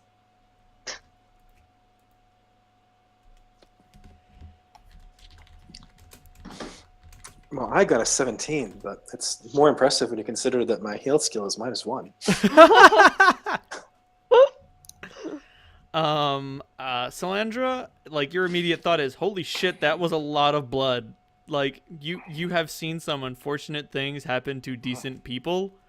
Like you remember when a girder fell on you remember when a girder fell on Thomas, and that was fucking disgusting. Just to like watch all of his vital fluids just explode out of his body as he was crushed under the titanic weight of the thing that fell on him. That was a lot of blood that just came out of Holt. Clementine, you are aware that should that is too much blood. That is so much blood. Like, you know that when someone gets hurt, just blood goes everywhere. That's what blood does. Like, it just goes all over the place. And it's generally really thick, and it's just like it spreads really well, but it does. There isn't actually a lot of it. That was a lot of that is a medically unreasonable and unattainable amount of blood to lose. Holt, sit down for a minute. No, I gotta stand up. I got some bad news, Holt. You would really like to sit down. Okay, on second thought. Let me lean up against this here rock. You find a rock to lean up against. It is very Nice. comfortable. Oh, I'm gonna just create water and give Holt a cup of water. You give Holt a cup of water. Are there any other lesser or greater intrusive medical measures you would like to take? I'd like to do a heal check on him just to like see if he's okay. So Takes a sip of the water. make a heal check. I forgot that you're tripping balls, so you get a -4 penalty. You'll get more accurate information, but it's hard to discern the bullshit from what's right. Okay, so I got a nat 20. Jesus. So if it's a -4, then I got a 23. Okay, so you can like you're writing the blood trails. You're like, yeah, man, it's all about the blood. That's what it's all about. And you start reading his aura. You didn't know that was a thing you could do. Whatever. Don't worry about it. I'm not worried. you can see that his heart is pumping very fast, like very fast. Like if you had to hazard a guess, you would put it at 178 beats per minute. Jesus. And just there's the blood is coursing through his body also similarly very quickly. You can see that it's slowing down though, and then like you come to your senses, despite failing to come to your senses. Oh. All right. Oh. That's wild. You summoned a bear. That's wild. Yeah. The Yeah, I bear can is do that. the bear is looking at you and it's very confused. It's just like, why am I here? What is I my give him a purpose? little pat. Oh, at least Hey, there buddy. are pats. It lets you pat it. You have to stand on your tippy toes to reach its nose. Oh, he looks like a nice fellow. He's a better fellow than me. He's a good bear, but you're a good man, so it evens out. Hands you back your cup full of water. He's drained it. Does Holt seem behaviorally different? I mean, like stone. He sounds a little stoned. Make a sense motive roll. Oh, I love those wisdom-based rolls. What can I say? Except you're welcome.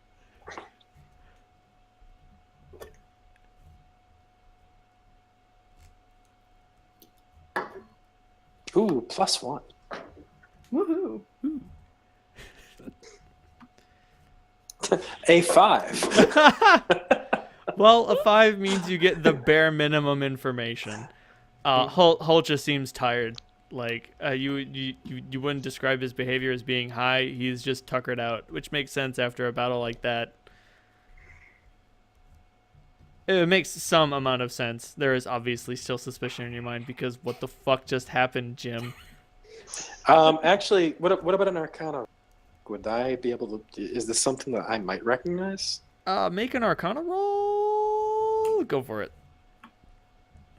Ooh, and that was much better. 29. Yep, that's magical, all right. What was that? Yep, this is all magical, all right. That's it. Okay. Sorry. Great. That's as much as that will tell you. Unfortunately, you don't have knowledge in narcotics. I see. But like what he drank was almost certainly a potion, and the effects that he is suffering or benefiting from are magical in nature. Of that much you are absolutely certain. How far are we from Aziz's temple now? Not too I'm far wounded, away. but not terribly wounded. It's just a few hours out, and quite generally, when you scare off the dire wolves, no more come. That being said, you see that shocking grasp did attract a shocker lizard. It came burrowing out of the ground, and it saw what was happening, and the wolves running away, and the giant bear, and like you can see it off to the side, and it's like, no, I'm good. I'm out. Later, and it just goes back into its hole.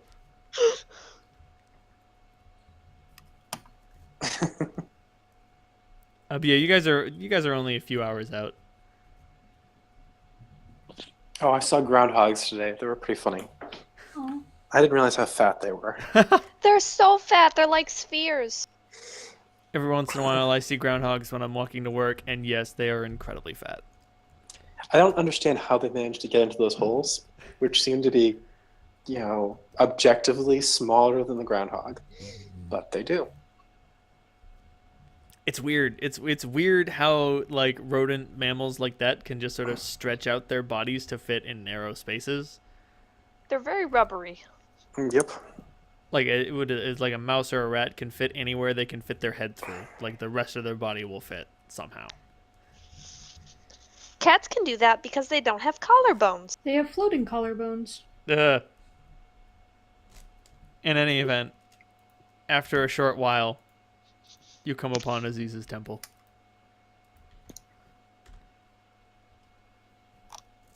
Aziz's temple. Boop. There are a few people outside milling around. There appears to be a party of children who were escorted through the canyon. What would a party of children be doing here? This is where they get their lessons. Ah. Like, It's a long way from Oasis, though. it is a very long way from Oasis, but like the best and brightest that Oasis and District 2 have to offer come to Aziz for their tutelage. Did I? You did.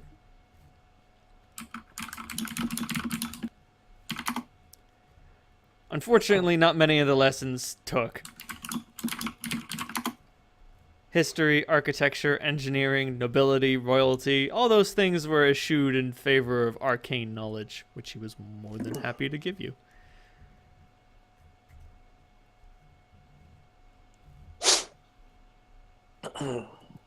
At least I'm assuming that about your educational attitude. History, she has some interest in. Yeah, She's pretty smart. there are a few guards around the place, but they don't seem to be defending the place from you. They're mostly equipped with crossbows and short swords and like leather.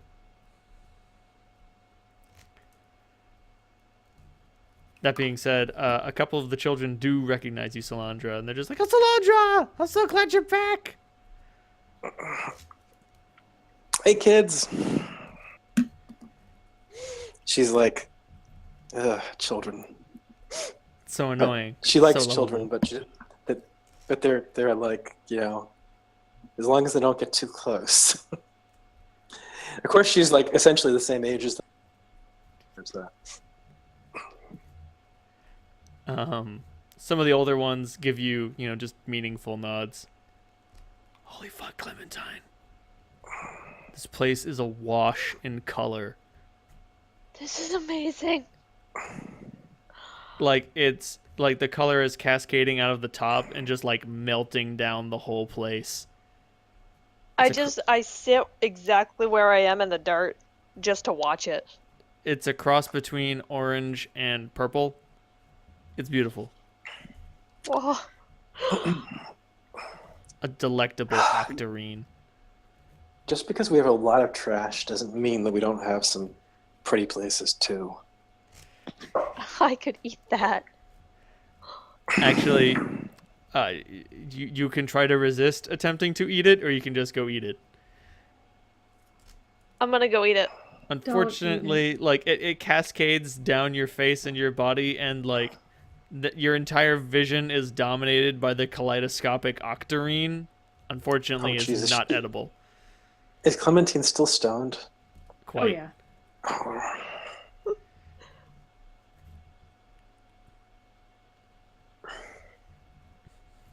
Shall you enter? I'm going to walk by Clementine, like looking like she's trying to eat the light. Oh no, that's a Thanks light for- that only she is seeing. Yeah. Oh, all right. That being said, the guards do look at her funny, and they are like, "Is everything all right, Sally?"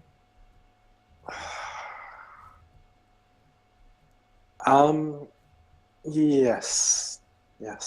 It's fucking awesome. Too much Okay. time out in the sun. Don't mind her. Come on, Clementine. Just kinda- Clementine lets herself be dragged. Is Holtz back to normal for him? No. He's very sluggish and exhausted. Normally he would probably be very interested in a place like this, but he's more interested in finding any quiet corner to rest his eyes.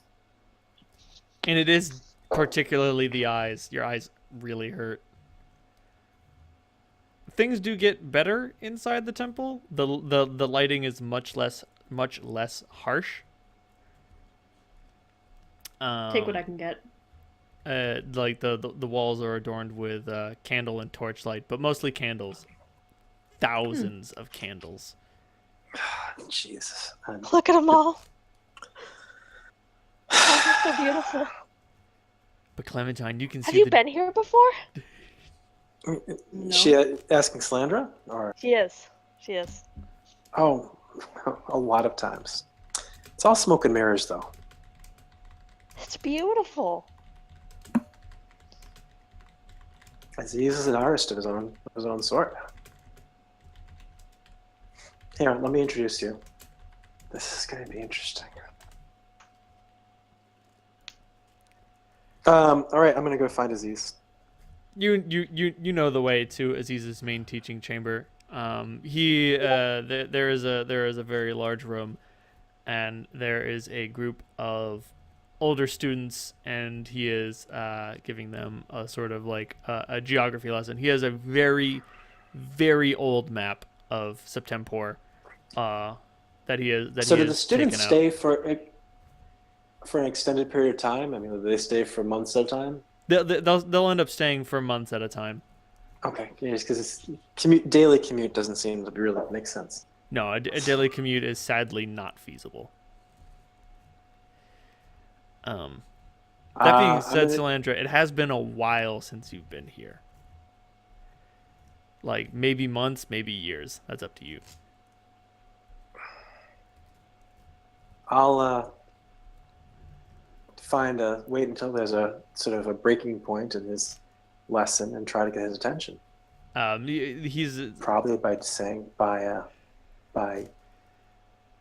scraping brother against the floor accidentally. Aziz is a very old man. He's a very old gnome. Big beard. Oh, he's a gnome. I didn't realize that. Incredibly long eyebrows. Like, absurdly long. Like, his eyebrows reach down to his ankles. You'd expect most gnomes that you meet have rather high-pitched voices, but Aziz's voice actually has a very deep baritone to it. And he's just like, and that is where all the things in Septemport can be found and seen. But now I believe I have some other visitors to attend to. Move along. Really regret that time I burnt the eyebrows off accidentally with pretty hands. But all right. That was He grew them back. He grew them back. He laughed it off. It's the first time casting the spell. All right. Salandra, Aziz. it has been too long. She goes and she goes over to him and she gives him like a little hug.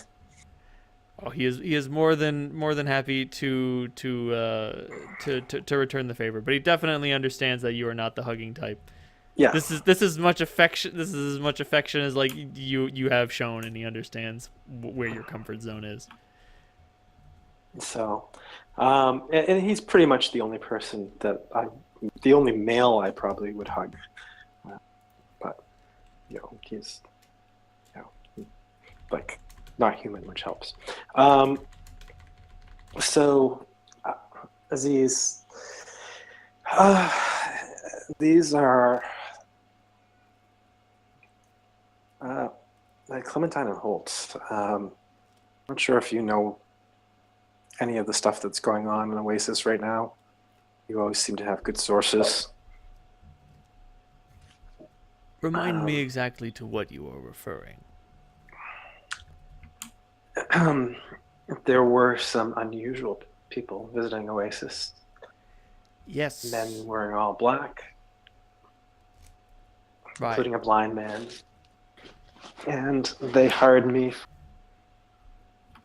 guide these two, which led to a windfall for Master Grub.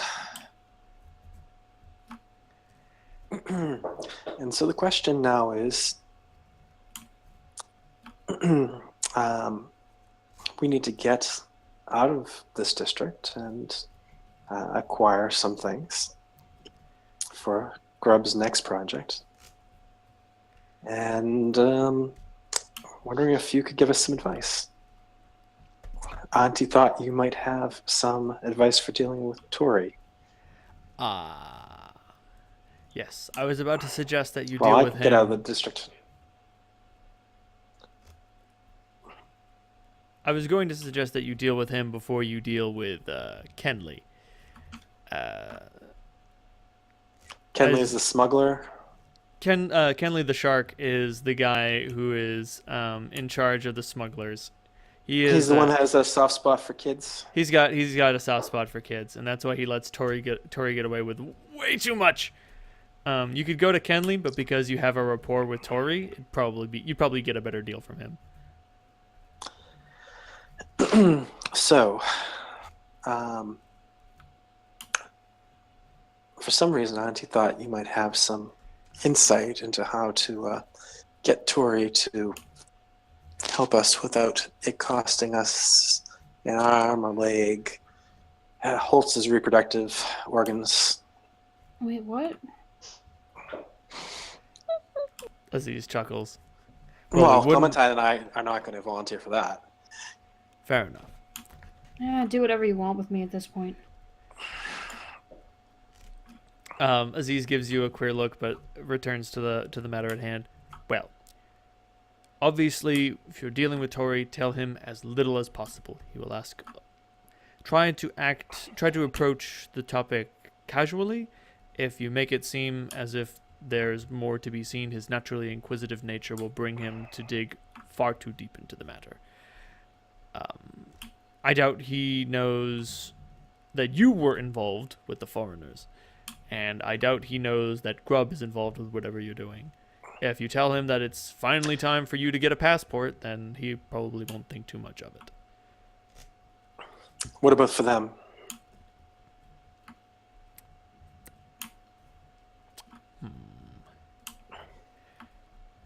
I mean, I could just fly over the wall. Right. So he looks at you, Clementine. So where are you from, little one? He's a gnome. Which, like, it's even like he is also shorter than you, Clementine. That's okay. Clementine knows she looks about 10. She kind of wrenches her gaze away from wherever she was looking off into the middle distance, kind of wide-eyed and a little bit dizzy.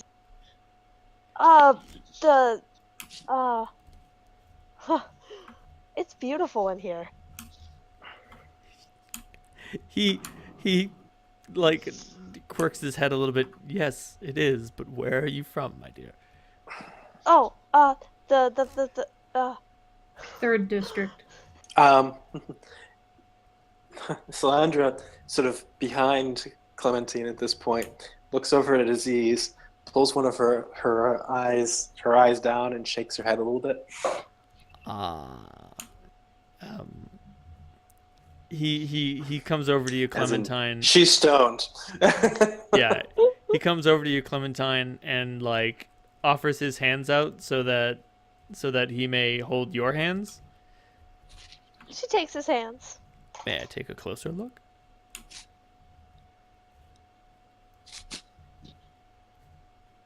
Sorry, I didn't hear it. Curses. May I take a closer look? He asks. Yeah, of course. He looks deep into your eyes. And just like you get caught in those magnificent pools of Eyebrows? no, she's staring at the color of his eyes. The patterns make it look like there's stars in them. And he says, she is hearing the whispers. They're so beautiful. Salandra, did I Molly, what did we name it? Something's whisper? Baori's whisper. Barry's whisper. Aziz consorts with you, Salandra. Did I ever teach you about Barry's whisper? Not that I recall, but should I make a roll for Salandra? No. You just probably didn't bring it up. If you don't have knowledge nature, you don't know what he's talking about. I did tend to fall asleep occasionally in some of those classes. I understand.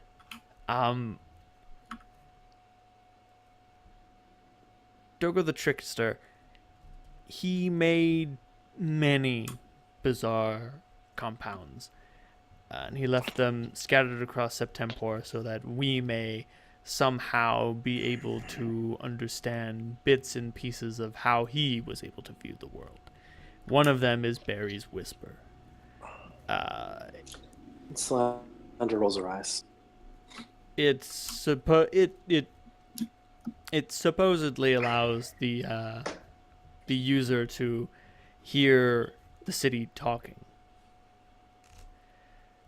and make other sort of connections with the natural world. Although, as you can see, it has other unintended effects.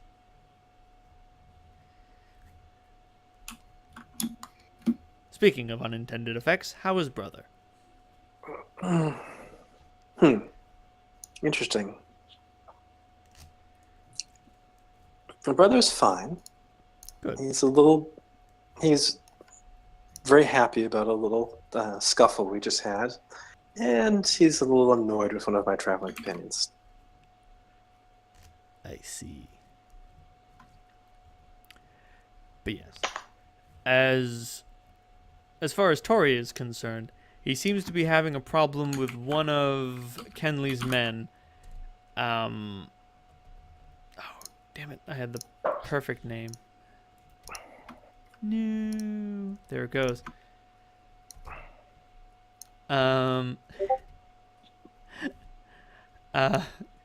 Calls himself.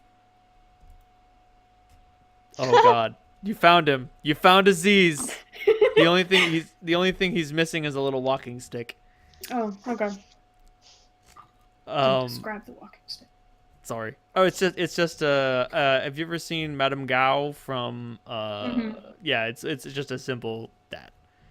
Gotcha. He can often be seen bent over balancing on it.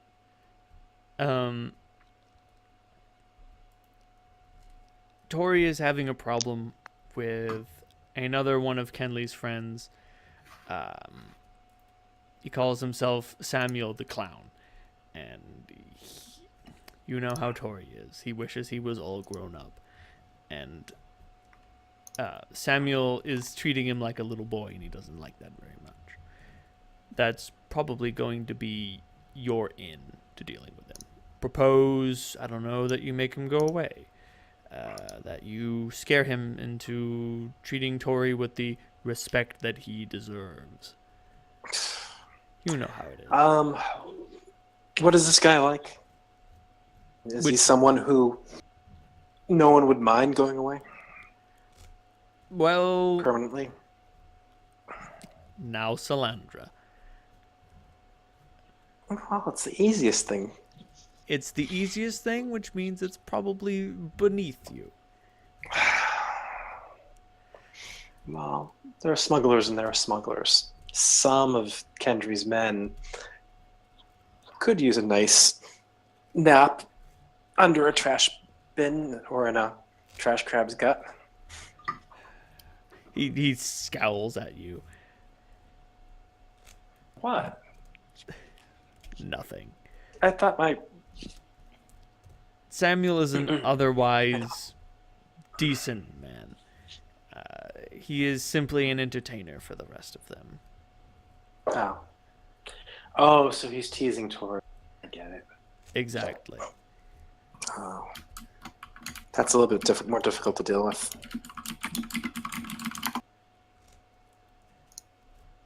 Keep it simple. Keep it petty. Tori won't recognize anything so long as you do. Simple, keep it petty? Yes, he's very petty. He's only 13 after all. All right. Well, that seems like a good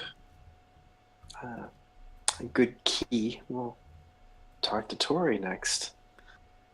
Oh, well, I hope you two are enjoying your little tour of District 2. There's not a hell of a lot more of it to see, frankly, until we get to Oasis. So, There's not much else. There are scattered settlements along the wall and in various places, but for the most part, those are not places you want to visit. And by settlements, I mean a few buildings rising above the sand. I think we could use a little bit of rest and reprovisioning. Yes, of course. So, I also think I might like to have a little word with Mr. Holt before he leaves. With me? Okay. But Looks yes, kind of taken aback. with Mr. Holt privately. I think that would be best.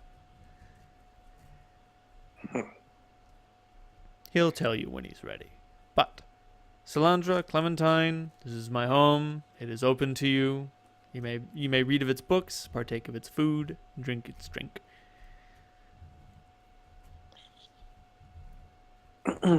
Or steer off into space and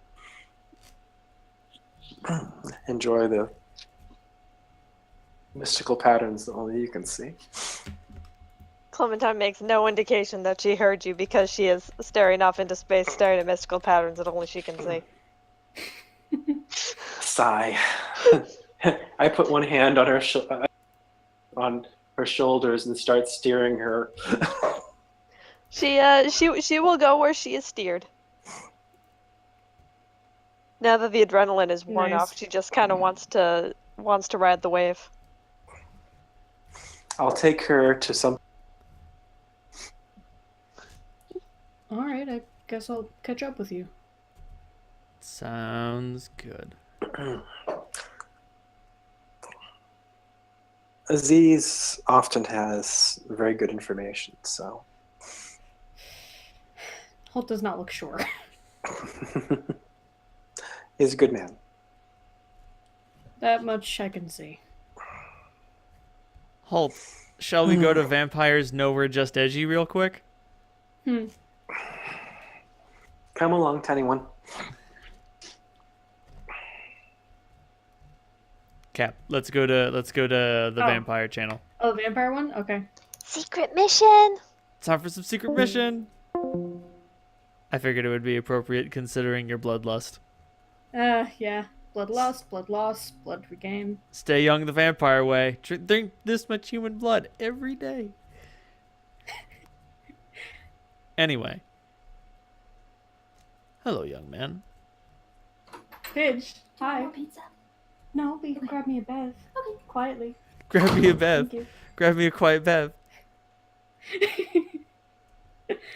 You look like you're feeling a little down, young man.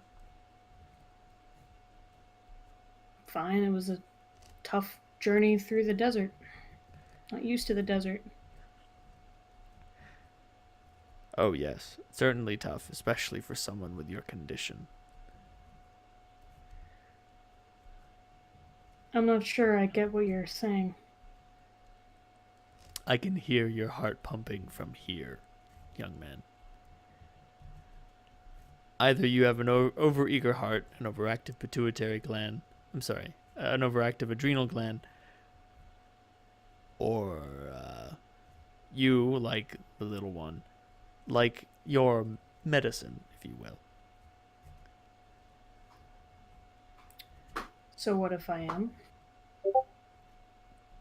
Nothing at all. I just... You're cutting out a whole bunch there, bud. I'm sorry! It's okay. I really want to be into this. I just... I mean, he was at a loss for words, so it might not have been me cutting out. It might have been him just not saying anything. Okay. Just be careful with Salandra. Okay? I don't know what your poison of choice is, and I understand that it might do a world of good for you. But you don't seem as if you like it very much. Gets me by. That's Saved important. my life today. Moose ears. Did it save your life? Did Yes. it?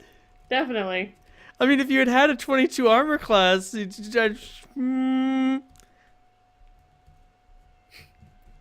gets you into problems that it also gets you out of. Justification. Woo! I'm not gonna hurt her. Okay. It's not what I'm being paid to do. Ah, so it's all a matter of payment for you, is it? I did this job to deliver a package, and now I'm just trying to get home. I think it's good that you meet Tori. I think it'll give you some perspective.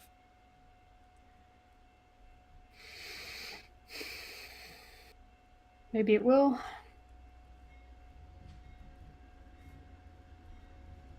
Guess we'll just have to wait and see. If money is all you care about, then you'll see someone for whom that is how they live. It's not really money. Money is a mean to an end. Then what's the end? Survival. Ah.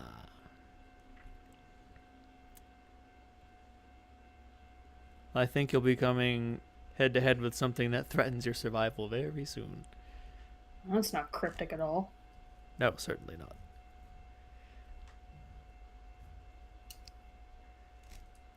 I'd tell you what it is, but you'd have to see it with your own eyes. I hate people like that. Can't just tell it to me straight.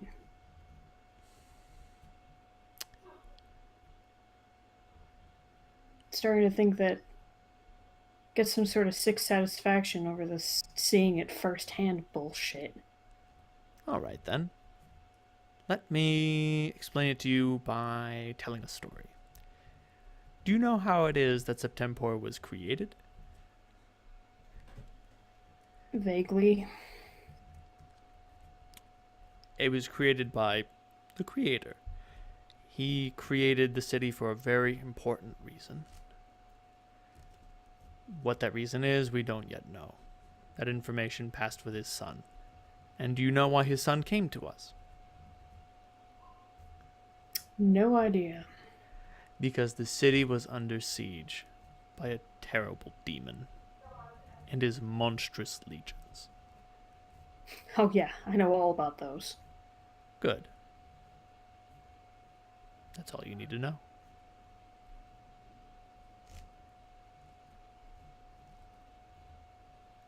Alright, well. Well, one more thing. You need to know that Yeah. Marduk, the creator's son, is no longer with us. So, if the city were to be attacked again, someone else would have to save it.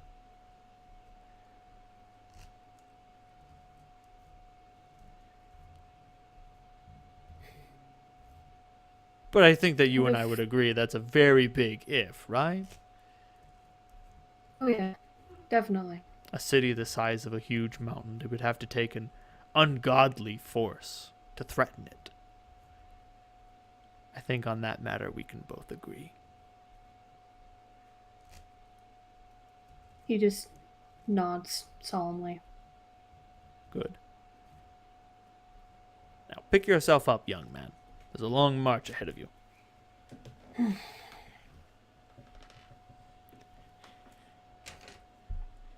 Point me in the direction of somewhere I can get a drink. Come into my office. Tell me your troubles. You're an alright guy. He smiles. Nikolai, how many of your troubles do you tell to him? Oh dear. I might tell him a bit of the Duke. Not of our particular business, but the type of scoundrels that he has to deal with on the day-to-day. A little bit wearing in District 4. It's a good enough thing to drink to, tame enough, real enough. When you talk about the Duke, and when you and Aziz talk about the Duke, Aziz talks about him as if he's someone that Aziz has met before.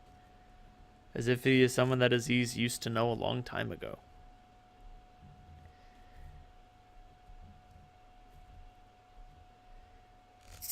Is it different from the sort of familiarity that a man of the cloth uses to speak about his flock? What do you mean? Because that's it's like, oh, we are all children of the creator sort of deal is kind of the vibe that we've gotten off of him. There's definitely that. He's definitely got that whole deeply religious thing going on. But when he Okay. talks about the Duke, he's like, there's always a world bazaar, and there's always a Duke. At least until the king returns. But he scoffs at himself. Like that's gonna happen. For good or ill, there are no more kings. Only gods and men. I'm glad you understand. And you share a delicious drink. By the time it's done, you feel better. Oh, how nice. Alright, back to the main channel. Back to rejoin the others. Yeah. Welcome back. Hello. Hello. Aziz is one interesting fellow.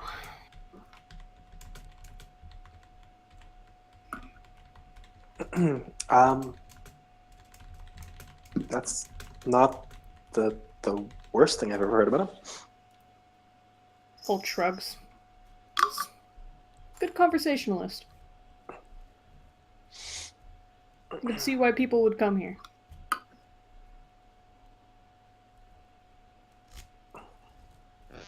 Yeah, I don't suppose you're going to share. Just shakes his head no. Mm-mm. Secrets and mysteries, secrets and mysteries. There's really nothing of import.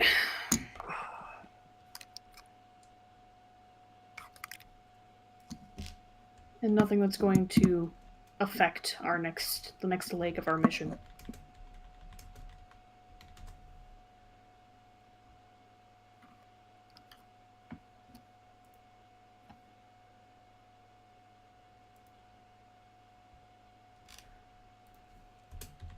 One second.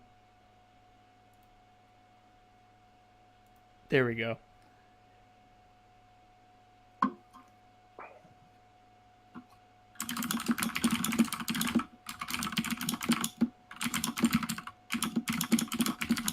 Perfect.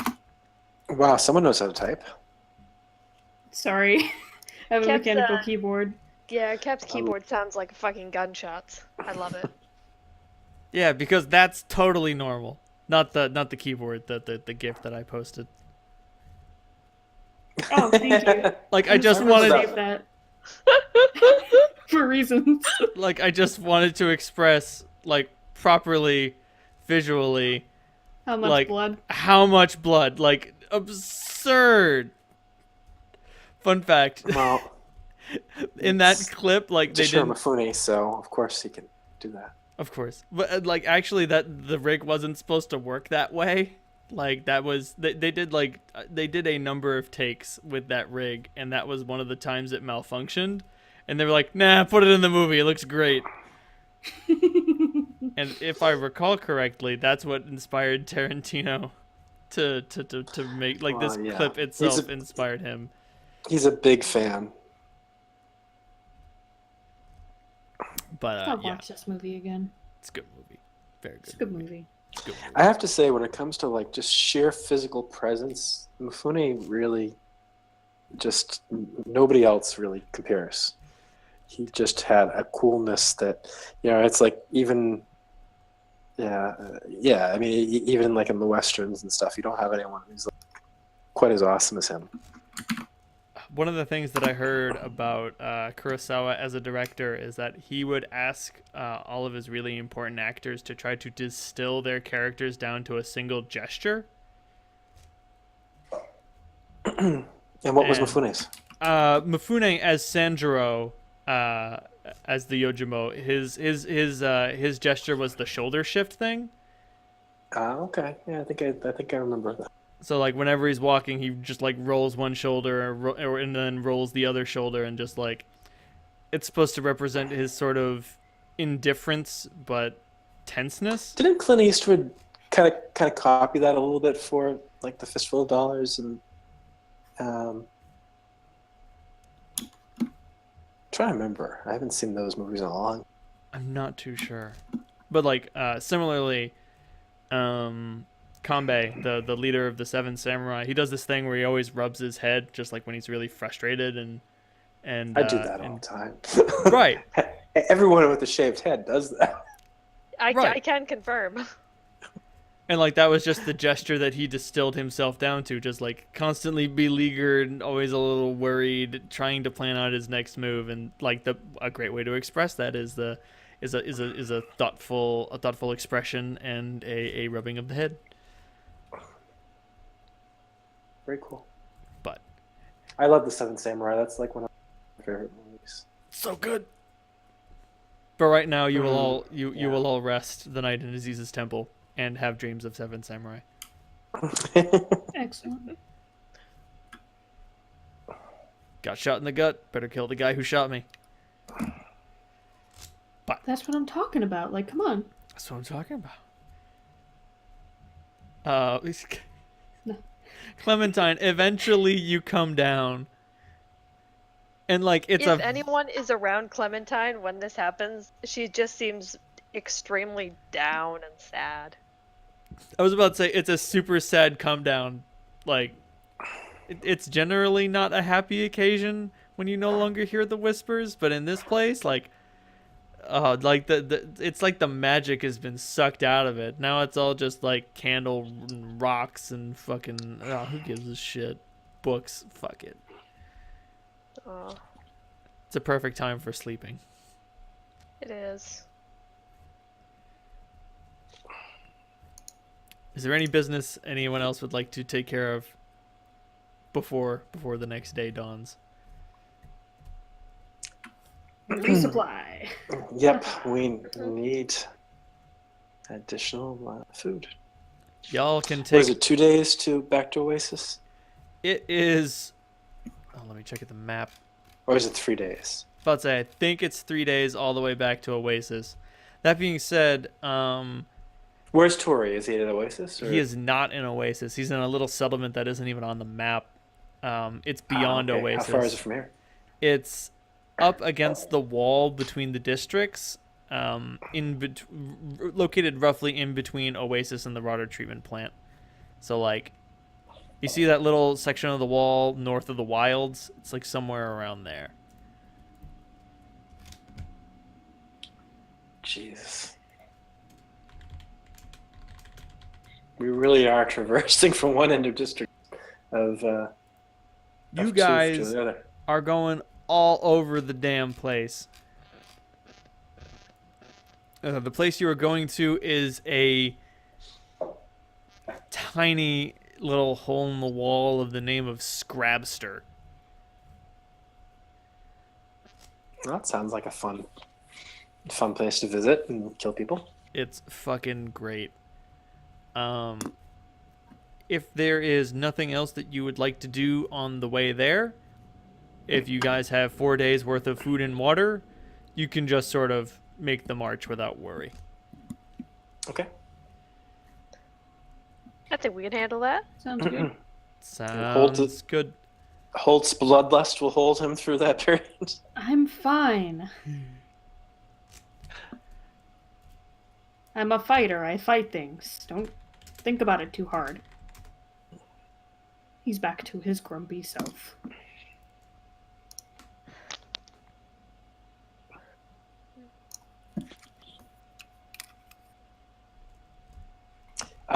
Oh, by the way, I was injured.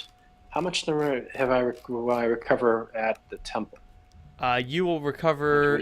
Would Z's do any healing for me? Oh yeah, he can do that. Just like a normal heal? I mean, like if you want his assistance, he can give you a heal check. Okay, and that would just improve how much I recover, right? Yes.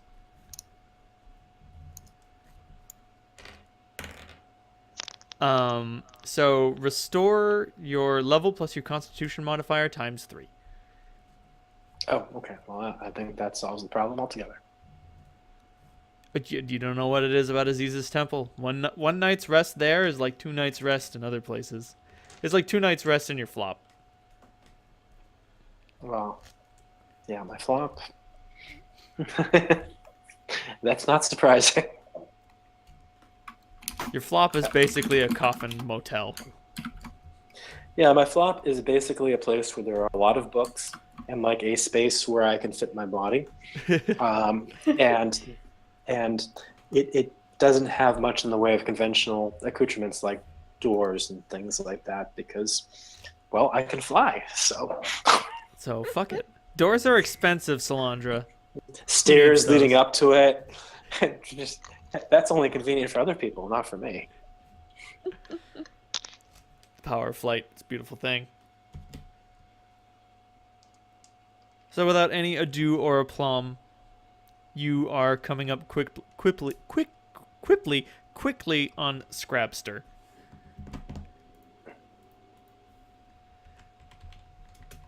Okay, so recovered spells, recovered hit points. Yay. Yay, healing.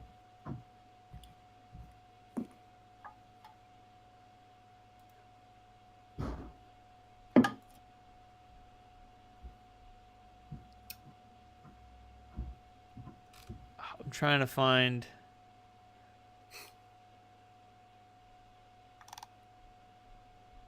a good image of Scrabster. I think I found the perfect example of what Scrabster looks like. This is just one building, but let it stand for the rest of the town. Oh, Scrabster. So charming. It's great. Point. Actually, here, take this. Hmm? Before we come in. And she holds something out to you. Hold out my hand. Yeah, just put a little under your nose. Oh, thank you. It's like a little bit of a eucalyptus type cream. it is a very good idea. Actually, Kenley's little bandit hall is only a few hours travel away from Scrabster. But you probably shouldn't petition him. I'll look for Tori. He's not hard to find. So you guys enter Scrabster. There are a few hangers on. There is a saloon, and there are actually 2 Helgak tied up outside of it. High rollers here. And as you look inside, one of them belongs to one of them is clearly belongs to Tori, and the other one belongs to his bodyguard, an unarmed. Tori has a bodyguard. Tori has a bodyguard. An unarmed but like very rough looking. Has Tori always had Helgak? No. He came into these quite recently. He's only been working with Conley for a few years now, but Tori is bright. He always has been. And unfortunately, the bend of that intelligence is firmly toward making money. And he has gotten very good at it. Salandra doesn't mind making money, but it's fairly incidental to her acquiring new books. Like Holt, it's a means to an end. Food is occasionally useful. It feels like Tori amasses wealth just to say that he has it. Like to him, wealth is the end. He doesn't. It's weird. It's very weird. Tori, hey. Sally, how are you doing?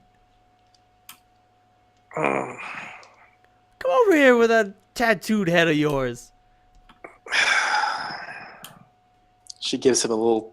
She actually tosses his hair a little bit. She's very quick, so she gets away with it before he has a chance to react. Then he sees Clementine and Holt, and just like he is honestly like struck dumb. Oh shit! Did you make friends? Yes, she did. Yeah. As I live and breathe, I thought I would never see the day. Thought it was damn near impossible for anyone to get along with her. Oh yeah, no, we're best friends. Ooh, I can hear it in your voice. A little more than friends? Tori, Hulk gives us a smile. You naughty minx.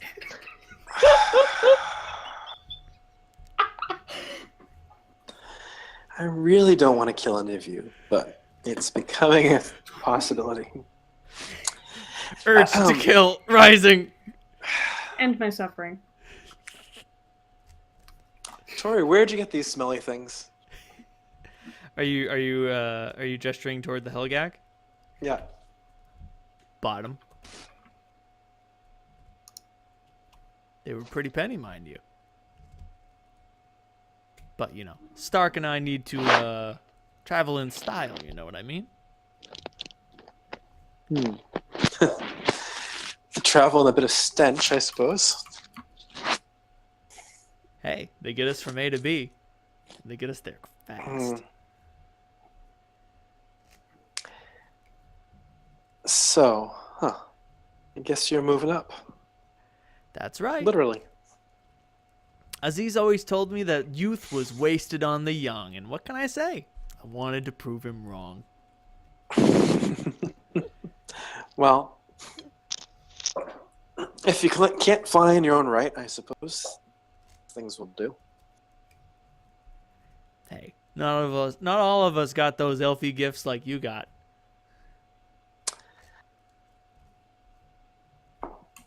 So, how are things going with Kendry then? I guess that I look over at his bodyguard. Do I recognize the guy? Not particularly. You know, you've seen one street tough, you've seen them all, but if you want to, you can try to appraise Stark's combat ability with a sense motive.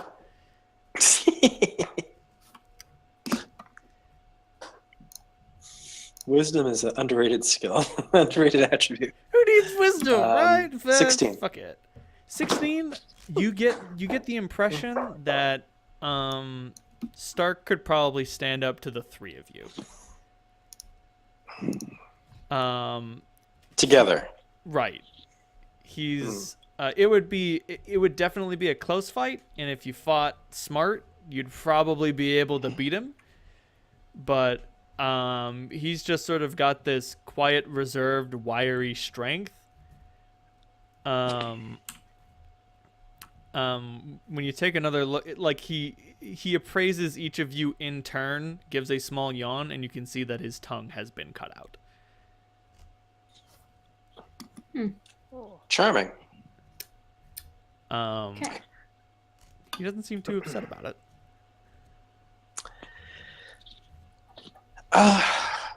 So, Tori, I figured that since I have a little bit of business, that I'd rather give it to you than the alternatives. I am honored that your first thoughts went to me. You know what they say, shop local. Well, I think it's finally time for me to travel a little outside of the district. And my friends may also be interested in getting out of this area. Anything you can do to help? Huh. Lost your papers, did ya? He says, looking at Holt and Clementine. Implying we had papers to begin with. Ah, that's interesting. Illegal aliens, eh? I should report you to the mayor. And he No, puts you on wouldn't do the a thing like that. biggest shit-eating grin, just like, All right. Papers. All right. I can whip something up that looks official, but unfortunately, goodness of my heart, not a lot left, Sally. You're gonna have to do something for me. So, anything I can help you with? I don't know.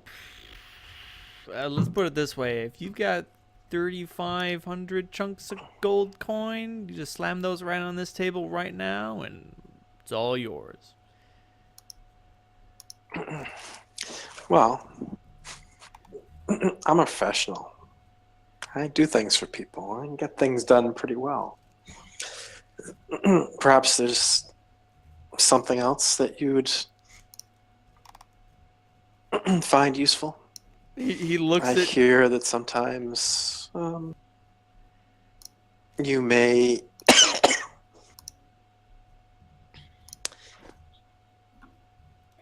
not get along with all of Kendry's same level. I mean, I wouldn't say that. He looks clearly like a little nervous. He's just like, "No, everything's fine over here. Nothing I can't handle." Oh, I mean, no, everything's fine with Kendry. Nothing wrong between him and I. Nothing wrong between me and his right hand man here. Well, perhaps we could assist with making that situation get better. The hypothetical situation, of course. Oh, We're fixers. We fix things. And friends do favors for friends. We're friends, right, Tori? Fucking good friends. yeah. Fucking great friend. Well, And we're all friends here, so it like Bosom buddies, if you will. he starts spreading his arms out and just like he's just going with it. Well, I mean, there was one little thing. Hypothetically, if some guy kept making fun of me because I'm fucking 13 and smarter than him, that'd make me really upset. You know what I mean? Oh yeah. Thankfully, that don't happen. And if he were to be convinced to stop, then I think I could find some passports for the people who made that happen. well, that's a good hypothetical, and I think we'll see what happens. We'll chat soon. And just also, kind of hypothetically speaking, do you find the trip to Kendry's to be worthwhile this time of year? I mean, Kendry's always got something going on.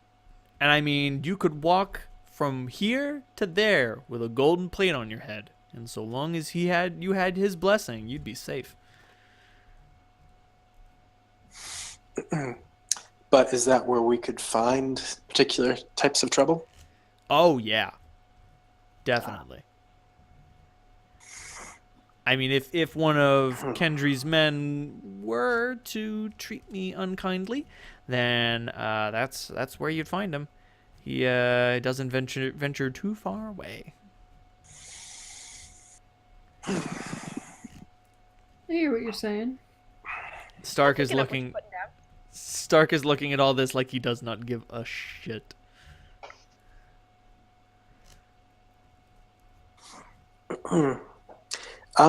Just out of curiosity, slab of meat. Your slab of meat, or borrowed slab of meat? Joint commission. He works for Kendry, but I pay his bills. All right, good to know.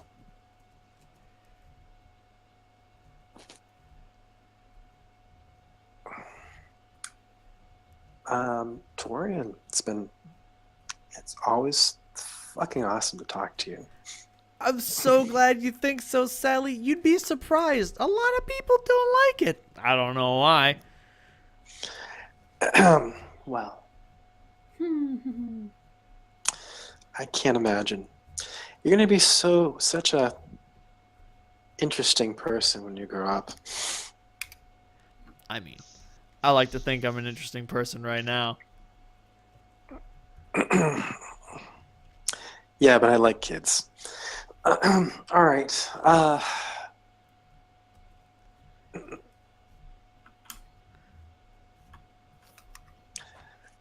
Slander's also just like thinking, we could just steal his Helgak. You could totally just try and steal his Helgak. I'm not saying that's not a possibility. That was Clementine's first thought immediately. I'm just saying, if you come back here, he's going to be really upset about that. Yep. However, if we don't come back here, no problem. We have to come back here with the Helgak to give them to Grub. Here beating the district. Yeah, and Grub might not be thrilled if we make Tori into a blood enemy. So Probably distinctly displeased with that situation. You didn't want to who? Oh god. Oh Pretty shit. funny. The expression on Grub's face would almost make. Almost. Almost. All right, so I will confer with my associates. Yes, why don't we step outside for a second, ladies? Who? Ladies, the two of you. You two. Oh, Oh. seriously? Tori laughs. Tori laughs at Solandra's confusion as you three exit. Mm-hmm. All right. Brother, are we away from prying ears? Go a little bit further.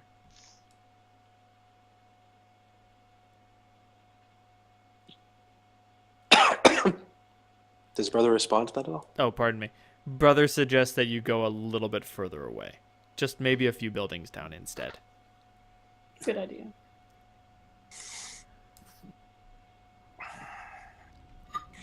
Well, keep your ears open. Mm-hmm. Oh, I was talking to brother.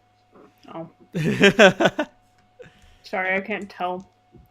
Is Clementine talking to rocks? You talking to a fancy sword? At least I don't talk to shit. No, that Does doesn't anyone seem else to be feel your really problem. itchy after talking to that guy? Hmm. What was that, Clementine? I Tori. didn't hear you. Does anyone else feel really itchy after talking to that guy?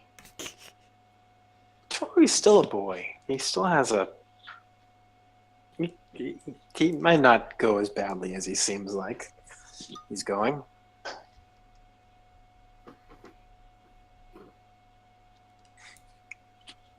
I think he had like one chin hair. That makes him a man, right?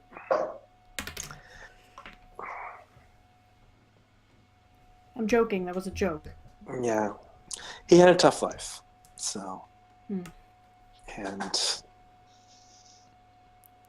cut him a little slack on that basis. By the way, I don't like being called Sally. You I you didn't are think so. almost certain that Tori calls you Sally because he knows you don't like it. Yes. And I don't do anything bad to him or express anything because I know that if I showed that I didn't like being called Sally, he'd enjoy it more. I don't know if you just know Tori well good instinctively or I did a good job of presenting what Tori is like. Mm-hmm. Both? ¿Por qué no los dos? ¿Por qué no los dos? Yeah, well, if he grows up to be loathsome vermin, eventually he will get stepped on. I suppose there are worse things to be in this life. Yeah. It's just, I don't know. He's one of the smartest people in the district. And I just wish he wanted to do something different with it.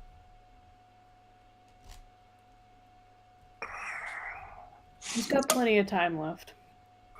Yeah, that's what I tell myself. So what about this other guy? Well, that's going to be tricky. Aziz kind of implied that he doesn't really warrant a nap underground. So, what sort of tricks do you guys have? Tricks. What you see Well, is what you get. Yeah.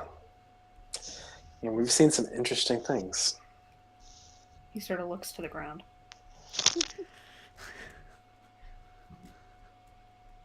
So, we could try scaring. What's his name? Samuel. We could try scaring Samuel off, but that could put us in Kendry's line of sight. Kendry has some nasty thugs on the payroll.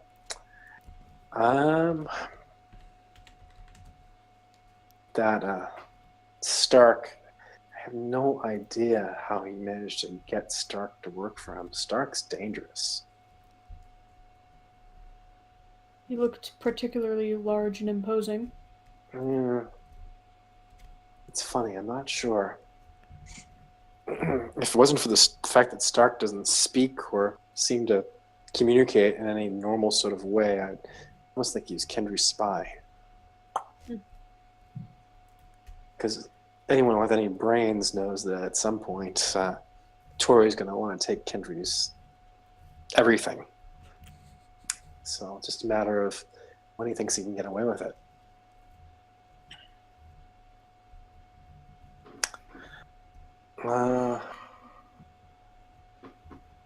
So any thoughts? I can tell you a little bit about Kendry. I can tell you a little bit about Samuel. I haven't really spent a whole lot of time with them.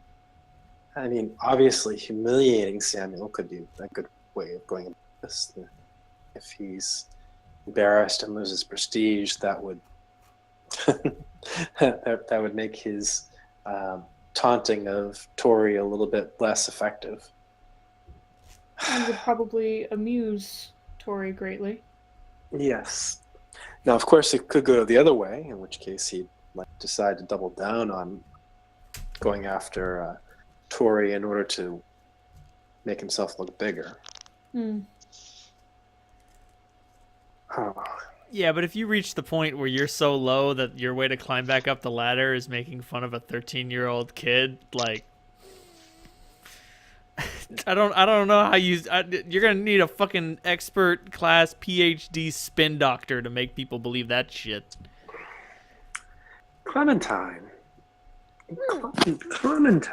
I just had a really...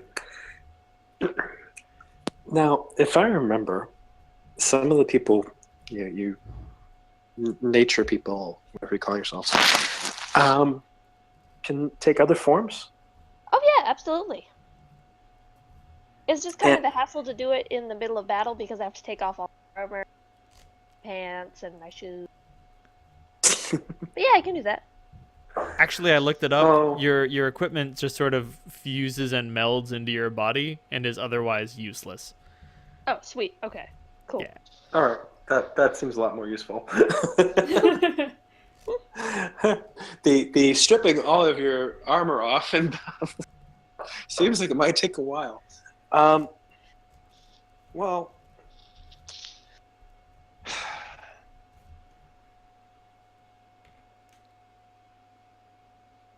Samuel,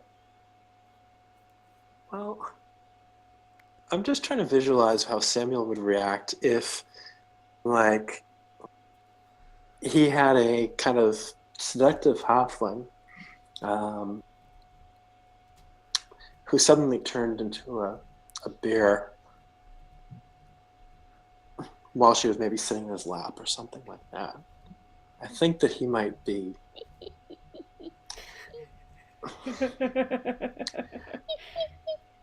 I think that he might be a little bit... Yeah, I think that might have some reaction. And That's the a idea very of him funny him idea. running, screaming through Kendry's. Now, if no one was around when that happened, and he just, for instance, were to start running, screaming, From a tiny little halfling with pink yeah, hair. yeah, that might do the trick.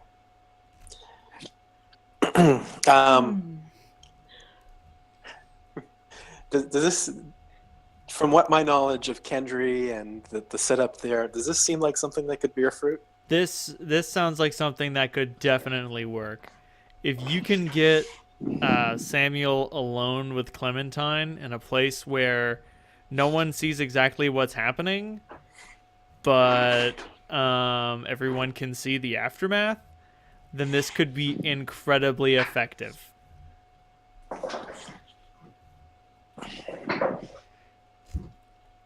But I'm like, just looking up real quick to see what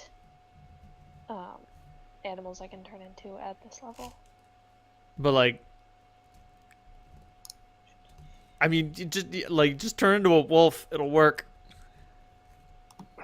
Wolf. Yeah, but Is a that bear, really would the be, best a bear would be more fun. A bear would be the best. I think brown bears or are a small boar. enough. A boar would be pretty cool too, but a bear would be. Tiger wouldn't be bad either.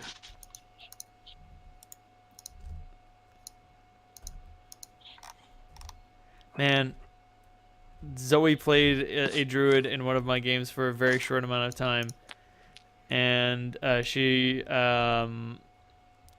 one of her big things was just turning into a she had a panther animal companion, and she could turn into a tiger, and they would just fucking maul people to death. That's beautiful. You could definitely change into a black bear, the same creature that you summoned. You could wild shape into. Oh wait, Excellent. no, maybe I'm gonna say yes. I'm gonna say that wild shape is not size categories away from your current size. It's just static size categories. That makes sense. Because otherwise, you'd be able to turn into tiny, tiny things. Yeah, that'd be a real crippling for halfling and gnome druids, right? Well, Make wild shape kind of useless. actually, like adopting incredibly small forms can be like the most frustrating thing on the fucking planet. Because if you are a You pixie, can't find me. I'm a cockroach. yeah, like if you are a cockroach who is summoning fucking what's the name of that spell that conjures a giant storm that fucking kills everything? Storm of Vengeance. If you're a cockroach that's conjuring Storm of Vengeance, like no one's gonna figure out that it's you. And if they do, you get a plus 16 to your armor class because you're so Jesus Christ. small.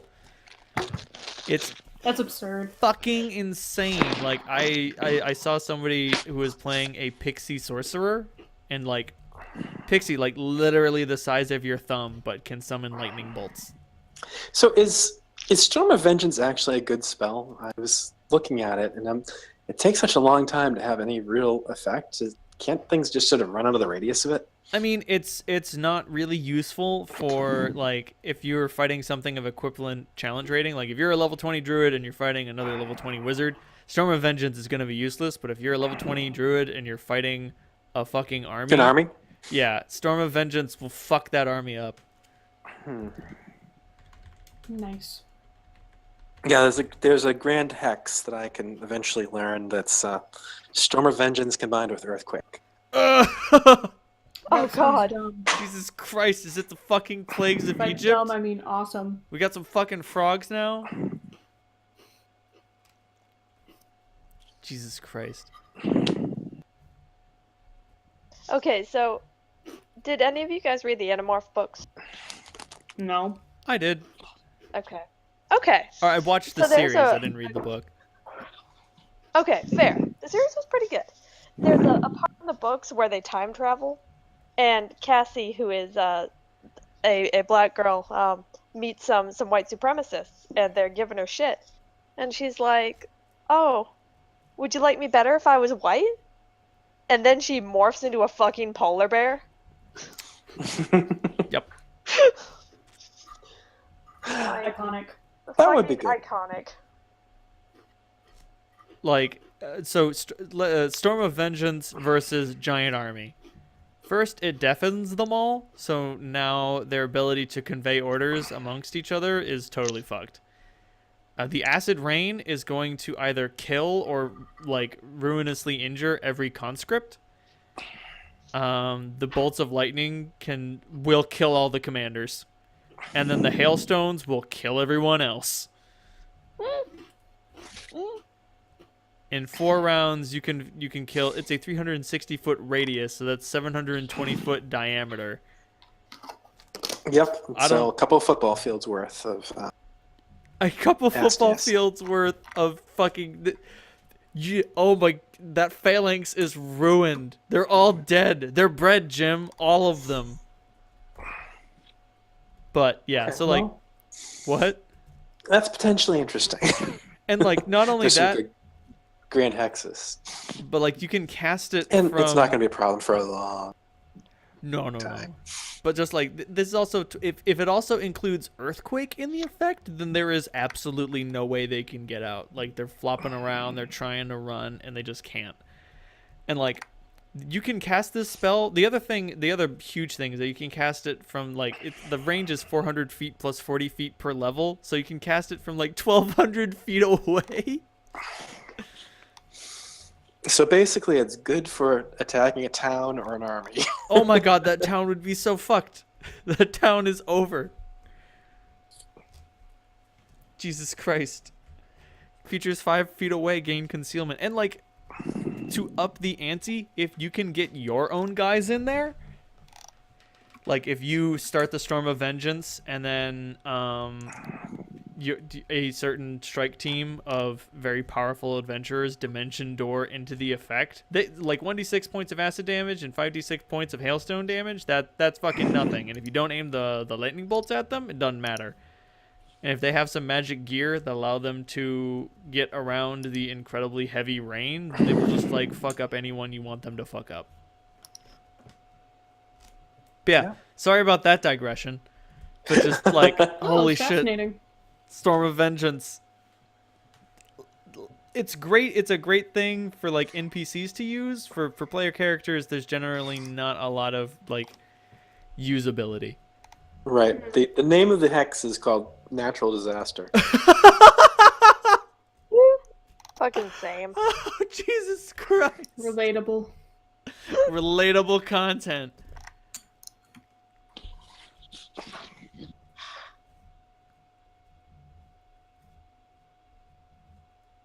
You're still there? Oh, right. Yes. Sorry. I was just tittering to myself. In any event. Actually, it's getting... All right, so... It's getting on kind of late. If you guys wouldn't mind it, we can cut it here, and then tomorrow you can head toward Kendry's camp. Oh, yeah, we're not staying overnight in this place. We'll camp somewhere else. Yeah, we gotta move on from here. I'd rather camp on top of a junk pile. Sounds good. Will you camp closer to Kendry's Kendry's hall? Halfway, probably. Okay. It depends on what time of night it is when we're leaving. The time of day it is when we're leaving. I'm gonna say it's somewhere right around like 3 in the afternoon. You got maybe 5 more hours of daylight. Okay. Yeah, we'll use the daylight and get as far as we can, and then camp, and then can go to Kendry's the next day. Basically, it's I don't like sleeping in this place overnight. Fair. Sounds good. So I'll just leave it at this. So we can do a little more refining of the plan overnight.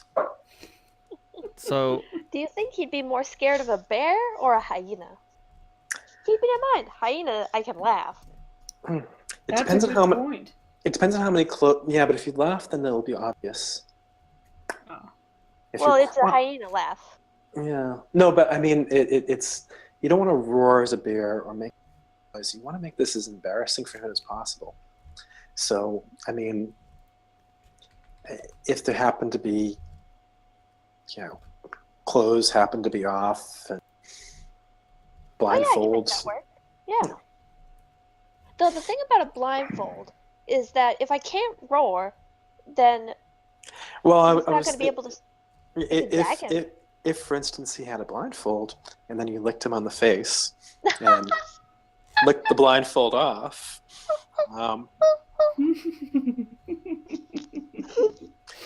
then I suspect it would have the desired effect. This gets That's better a by the great minute. idea.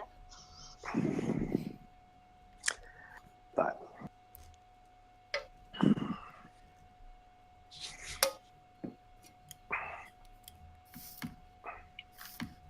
So I'll leave you guys with this.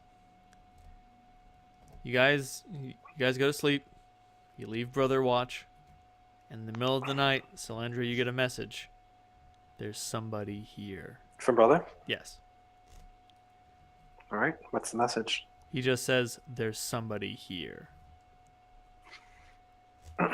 And that's, of course, where you're going to break the game. Yeah. Ah, Nah. Cliffhanger. Who's there? every time. I don't Yep. know. Cliffhanger hanging from a cliff, and that's why he's called Cliff. Cliffhanger. Like in Between the Lions. That show turned me into a furry.